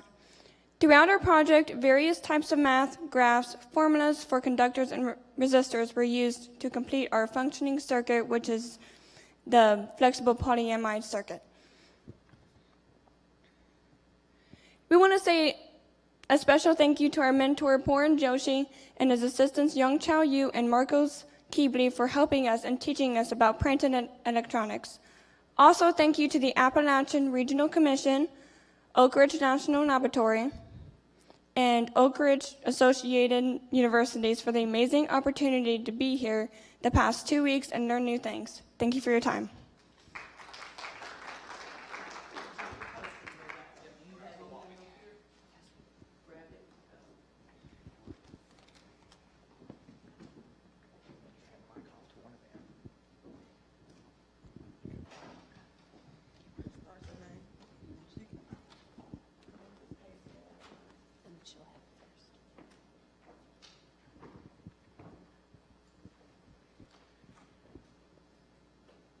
I'm Jim Kupitz from Pennsylvania.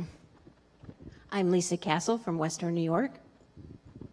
I'm Brittany Cohen from Mississippi, and I'm here to introduce our project. We're 3D printing of high-performance magnets. So a little about our project is that using additive manufacturing methods, which is 3D printing, we're using less rare earth materials to print magnets similar to subtractive methods. So with this way, we're using less earth material compared to similar ways that the magnets are produced now. So right now, the U.S. Dependency on rare earth magnets, we're getting them from our competitors. So in order to reduce that, we decided to 3D print magnets. So permanent magnets, which we're 3D printing, are currently used in things like motors, generators, and other devices that we use in everyday life. So these magnets are heated in the process. Therefore, the exposure to high temperatures needs to be managed. So with permanent magnets, with our project, we tested the flux of magnets through high temperatures. So throughout these high temperatures, we determined to see if we can have any loss in magnetism through exposure. So Lisa is going to tell us more about how we went through the process of determining whether or not we had flux loss. Our group started with a single 3D printed magnet, and we cut it into 3 different samples to test. We measured the density and then actually took a flux measurement for each of the samples and recorded the data. Then we actually coated the samples with epoxy to help in corrosion prevention, and they were dried overnight. Then we started the process of heating and cooling. We baked the 3 samples in 3 different ovens at 150 degrees Celsius. The first time we tested was for 1 hour. We heated it up, then we took it out and cooled it to room temperature and measured the flux and recorded the data for all 3 samples.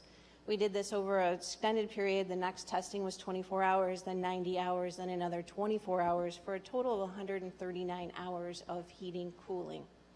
As a further investigation, we increased the temperature to 175 degrees Celsius, and the samples were all put in a single oven, the same oven, over a period of time, heated, cooled, and measured repeatedly, again for 1 hour and then 24 hours. Jim is going to tell us the conclusion.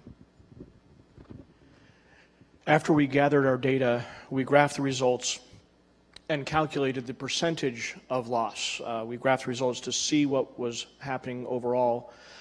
In the heating at 150 degrees Celsius, after 139 hours, we had an average magnetic flux loss of 2%, which is well within the industry standard acceptable loss of 5%. After 25 hours of heating at 175 degrees Celsius, we had an average flux loss of 10.9%, which is greater than the acceptable loss. This shows that our magnets are good for what is the industry standard, but in their operating conditions, we are going to have to ensure that they remain within the acceptable range. We can't allow it to go outside of that range. We further had noticed differences in the heating based upon the oven that the magnets were in. There were differences in discoloration of the epoxy, and we think that this is an area for further study. How the magnets are used in industry, how they are heated may change the way the magnets react. Thank you.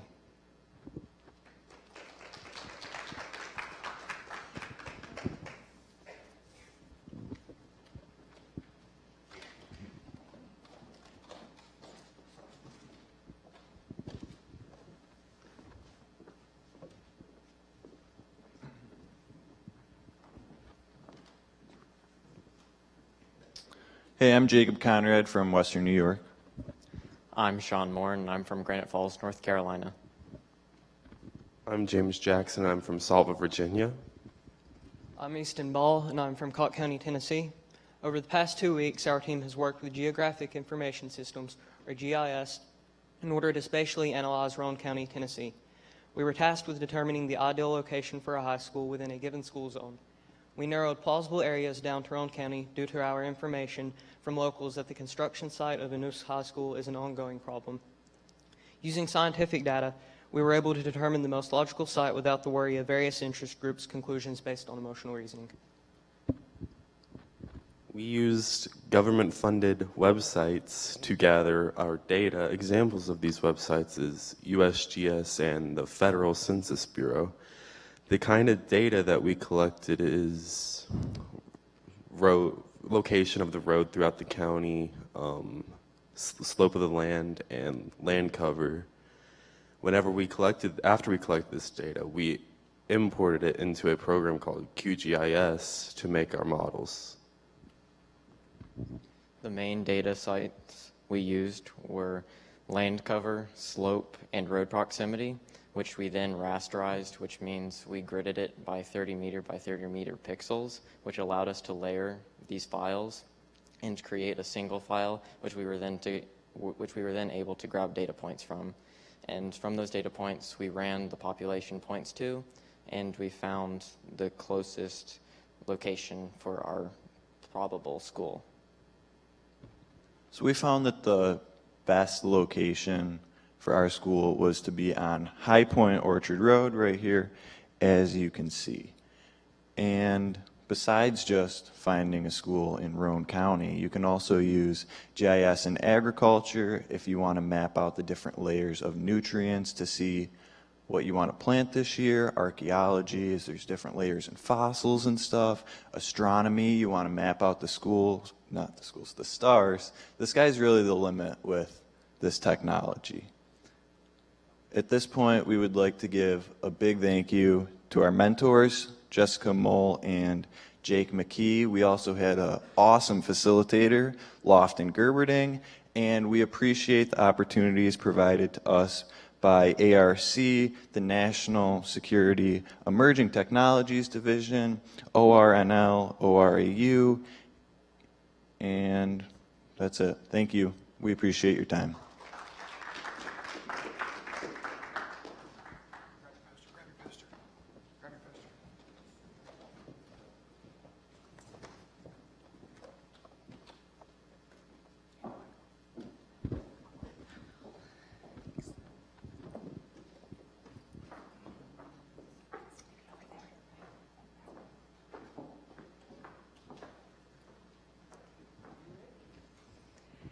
Hello, I'm Lisa Fry. I'm from Ohio. I'm Mike Rabeson from Pennsylvania. I'm Shelley Nixon from North Carolina. And I am Fatima Fusen from Kentucky.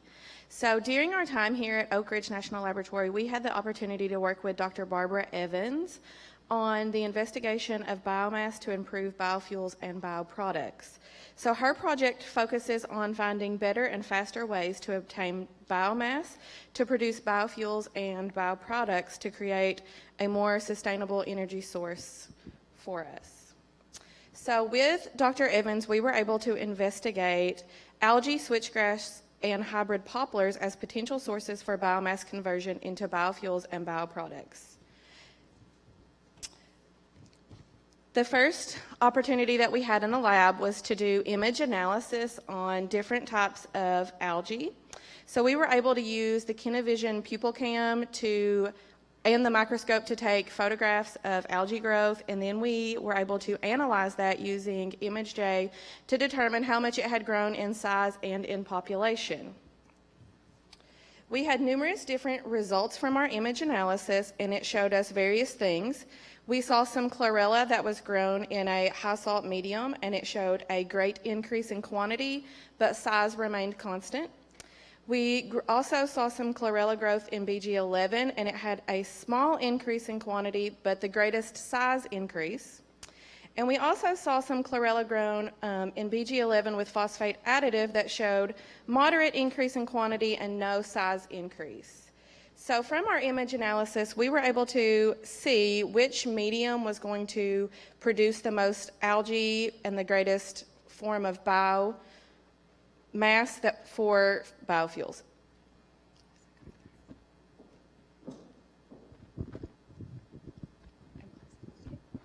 Our next experiment that we worked on was with algae growth. We looked at chlorella, and it was grown in two different multiple types of media. They were acetate based. We had a 20%, a 40%, a 60%, and an 80%, and a 100% acetate based growth media. And we went ahead and then added a glucose oxidase enzyme to break down the cell wall, and that released some starch. And the starch is important because it is used to be combined with polymers to produce bioplastics. And so we wanted to be able to come up with a way for a plant to produce a lot of starch, but to also be easily characterized later on through neutron scattering and NMR processes. And so in order to have a clear result from the neutron scattering and NMR processes, it's ideal to have a lot of deuterated water uptaken by the plant. The heavy water, the hydrogens, eliminate or reduce the background noise that can occur, so it gives clearer results when looking at the starch molecules and how they behave. And so our results showed that as the acetate increased, the quantity of starch increased, and we have a very nice curved plot that occurred when we compared our absorbance versus glucose quantity or starch quantity. And we even could visually see a color gradient as that increased as well. So it demonstrated that chlorella is ideal for producing large quantities of starch, but it also is easily uptakes the deuterated water, so you can have both things occur well with this algae. The third part of our project involved investigating the cell wall structure of mutant switchgrass strains. Switchgrass is a leading candidate for biofuel feedstock because of its high biomass production and its wide adaptability. However, the lignin in its cell walls limits availability of carbohydrates to enzymatic breakdown into fermentable sugars and biofuels. We looked at two different types of mutant switchgrass strains. Specific changes to the cell wall components included low lignin and altered cellulose. Our plan was to examine the cell wall structure of these mutant strains under the microscope, both before and after cellulase enzyme treatment. And in fact, the cell wall structure was looked at and observed under the microscope after 2 days of cellulase enzyme treatment. However, due to the time constraints of our project, we weren't able to observe any discernible change, but we anticipate that further hot water treatment over at least 2 more days may yield more conclusive results. The fourth experiment that we performed was growing hybrid poplar trees that are used in ethanol production with or without activated charcoal as a growing medium. There were 16 seedlings total that were growing, and they've been growing for 1 week. The 8 seedlings that were grown with activated charcoal as a growing medium, they all appear to be thriving. The 8 seedlings that did not have activated charcoal as a growing medium, 2 of those have died. The results of this experiment are inconclusive due to the short length of the growing time and the underdeveloped root structure. So all of this points towards a continual development of plants and algae for biofuels and bioplastics, which is really starting to take hold in our society. We see a lot of optimistic opportunities just right on the horizon, and developing the optimal ways of growing these plants and algae for their particular characteristics, such as switchgrass having a high silica content, which is more ideal for bioplastics, and others that have less silica content, which would be more ideal for biofuels. Having these ways of characterizing the molecules more specifically will help lead us towards solutions that will allow the manufacturers easier ways of producing these products through the biomass.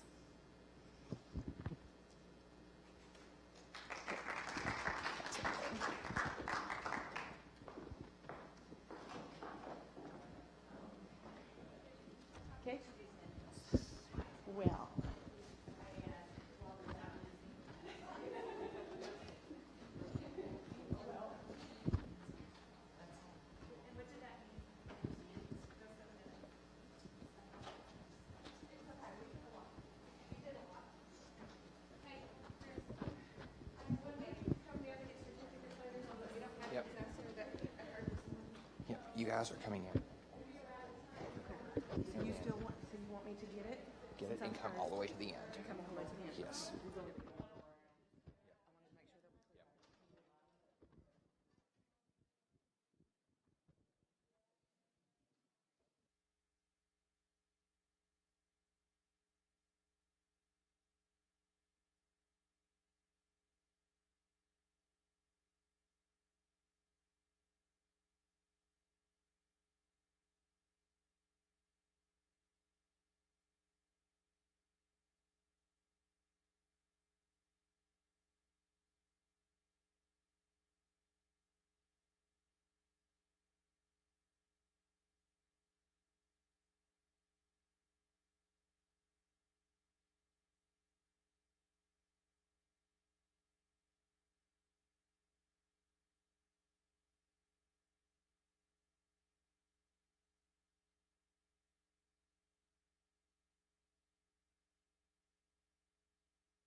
So I hope that everyone had a great time actually getting to speak to these participants in person about their research. They spent a lot of time in the lab, a lot of hours working with their scientists, and I'm hoping that you got to experience the joy by speaking to them that I got to experience during my time when I was over there for the few minutes I got to see them working. Now, that is just a small portion of what they did while they were here for 2 weeks. So right now, I would like to show you a short video compilation of the other activities they took part in.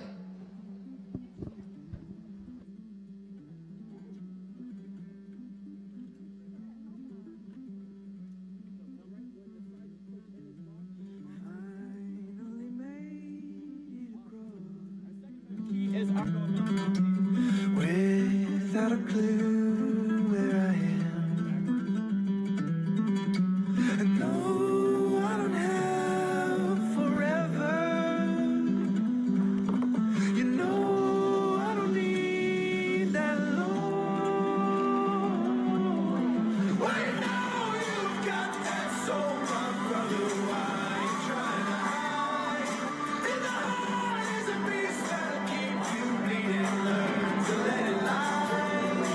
In the walls of the mausoleum, in the walls of the mausoleum, and we're all just trying to reach the other side.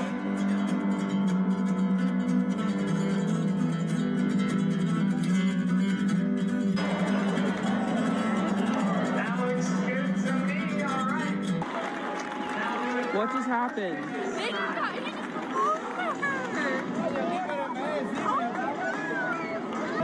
Kids seem to grow so much faster.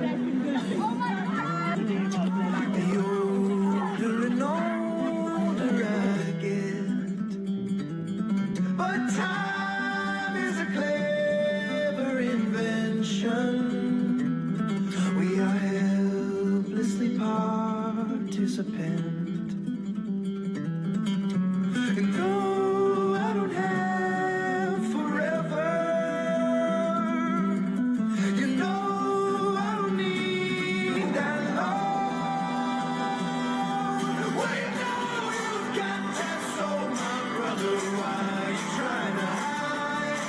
And the heart is a beast that'll keep you bleeding. Learn to let it lie. In the walls of the mausoleum, in the walls of the mausoleum, and we're all just trying to reach the other side.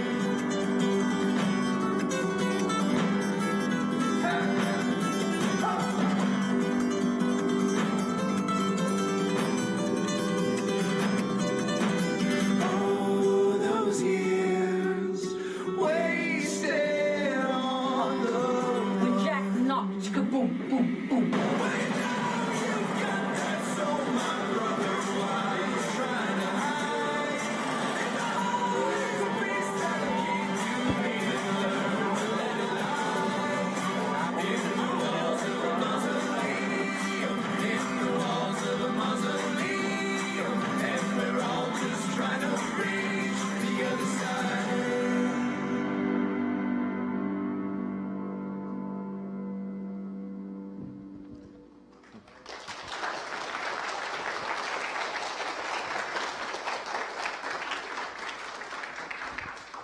So as you can see, they spent a lot of time in the lab and still had time to enjoy everything that this area has to offer. And I do believe they had fun. I mean, you might need to ask them, but I think they had fun with what they did.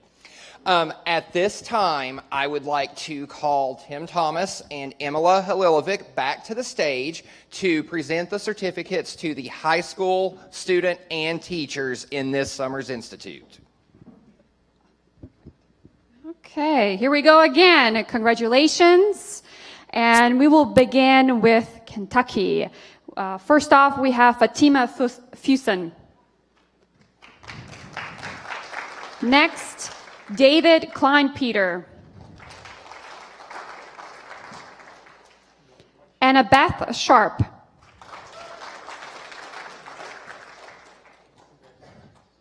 Evan Lewis And Evan, you're from Maryland. So can you just stand a little bit over here? And we're going to take a picture with Kentucky.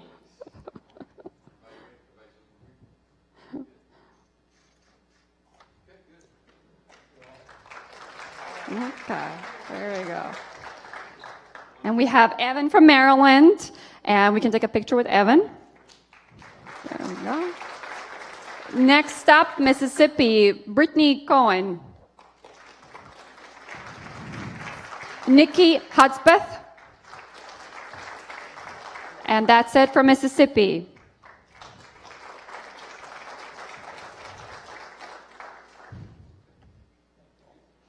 Next up, North Carolina, Isaac Austin. Holden Bullock. Noah Burnett. Kobe Coggins. Sean Moran. Shelley Nixon. Hannah Phillips. Joel Rush.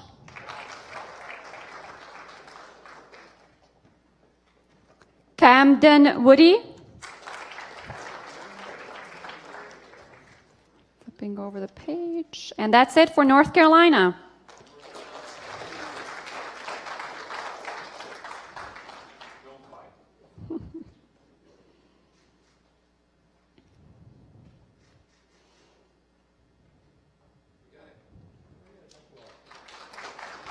Next up, New York, Lindsay Bush.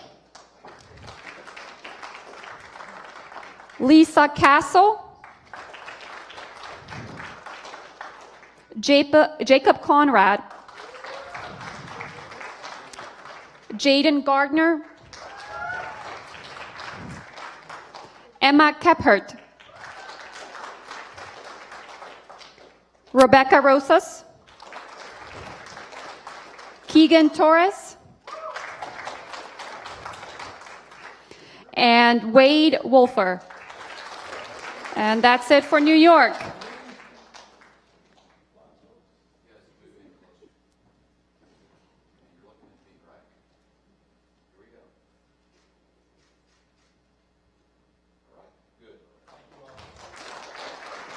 Up next, Ohio. We're going to start off with David Burkhart.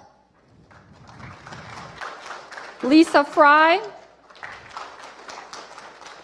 Sky Green. Edward Humphrey.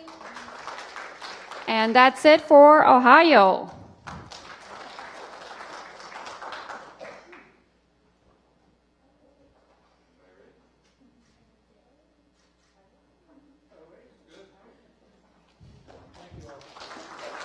Next, South Carolina, Elijah Hernandez Jordan. Janae Luinis. And Meredith Spano. That's it for South Carolina.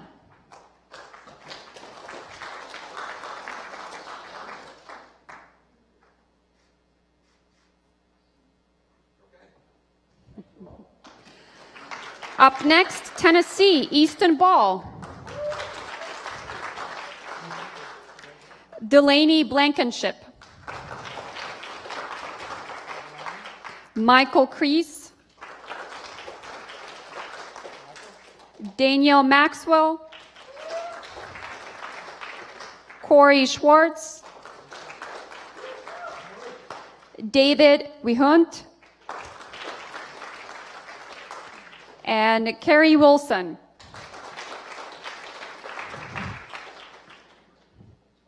That's it for Tennessee.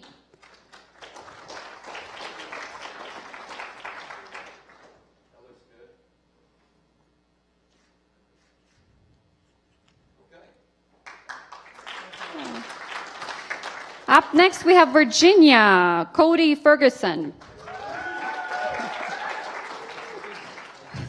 James Jackson. Roy Jameson, and Michaela Short. And that concludes Virginia.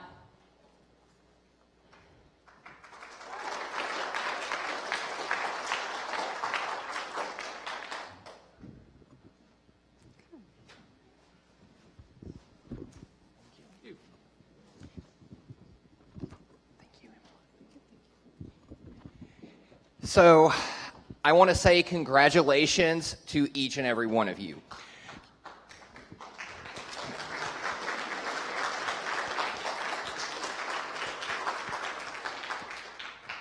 What each of you did was not easy. It was not to be taken lightly. The day you got here, you dived right into everything we had you do. And I want you to know that that is just the beginning. There are many opportunities that are available through ORAU, ORISE, ORNL, through any number of internships that we have throughout the year. Those internships are posted on Zintellect.com, on our websites, and on our social media. So if you do not follow ORAU, ORISE, or ORNL on social media, be sure you do that. I know that some of you have asked me about internships and how to do more with what you have just started doing, which is great. That's what we want. We want you to become the workforce of the future. We want you to take what you learned here and go even further. Don't stop. And to go further, take advantage of those internships that are available. I could not have done what you guys did. You guys are amazing. I have greatly enjoyed the past 2 weeks I have had with you, seeing what you have done, and the sky is the limit for what you are going to do. And again, I want to say congratulations.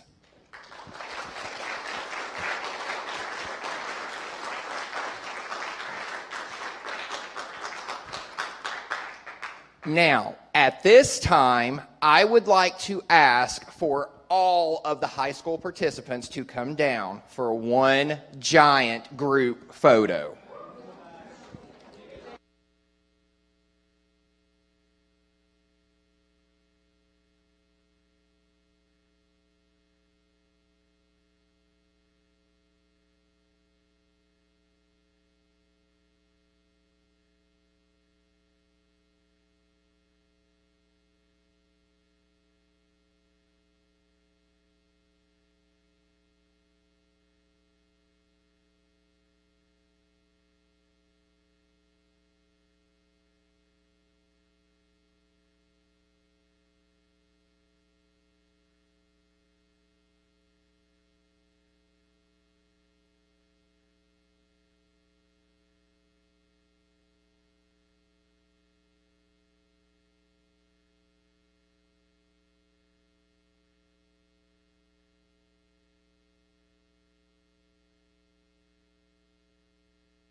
Okay, so this concludes our final presentation ceremony.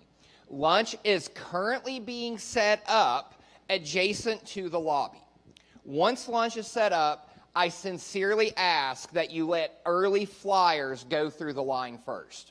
We do have a group that are departing this auditorium at 12:45 to make their flight. So I ask, Oh, 11:45. So, yes. So I ask that you let them go through the line first so that they can get their lunch before they have to depart. And sincerely, for everyone here, I want to thank you for everything, because this institute and this summer academy would not be possible without all of you. So give yourselves a round of applause.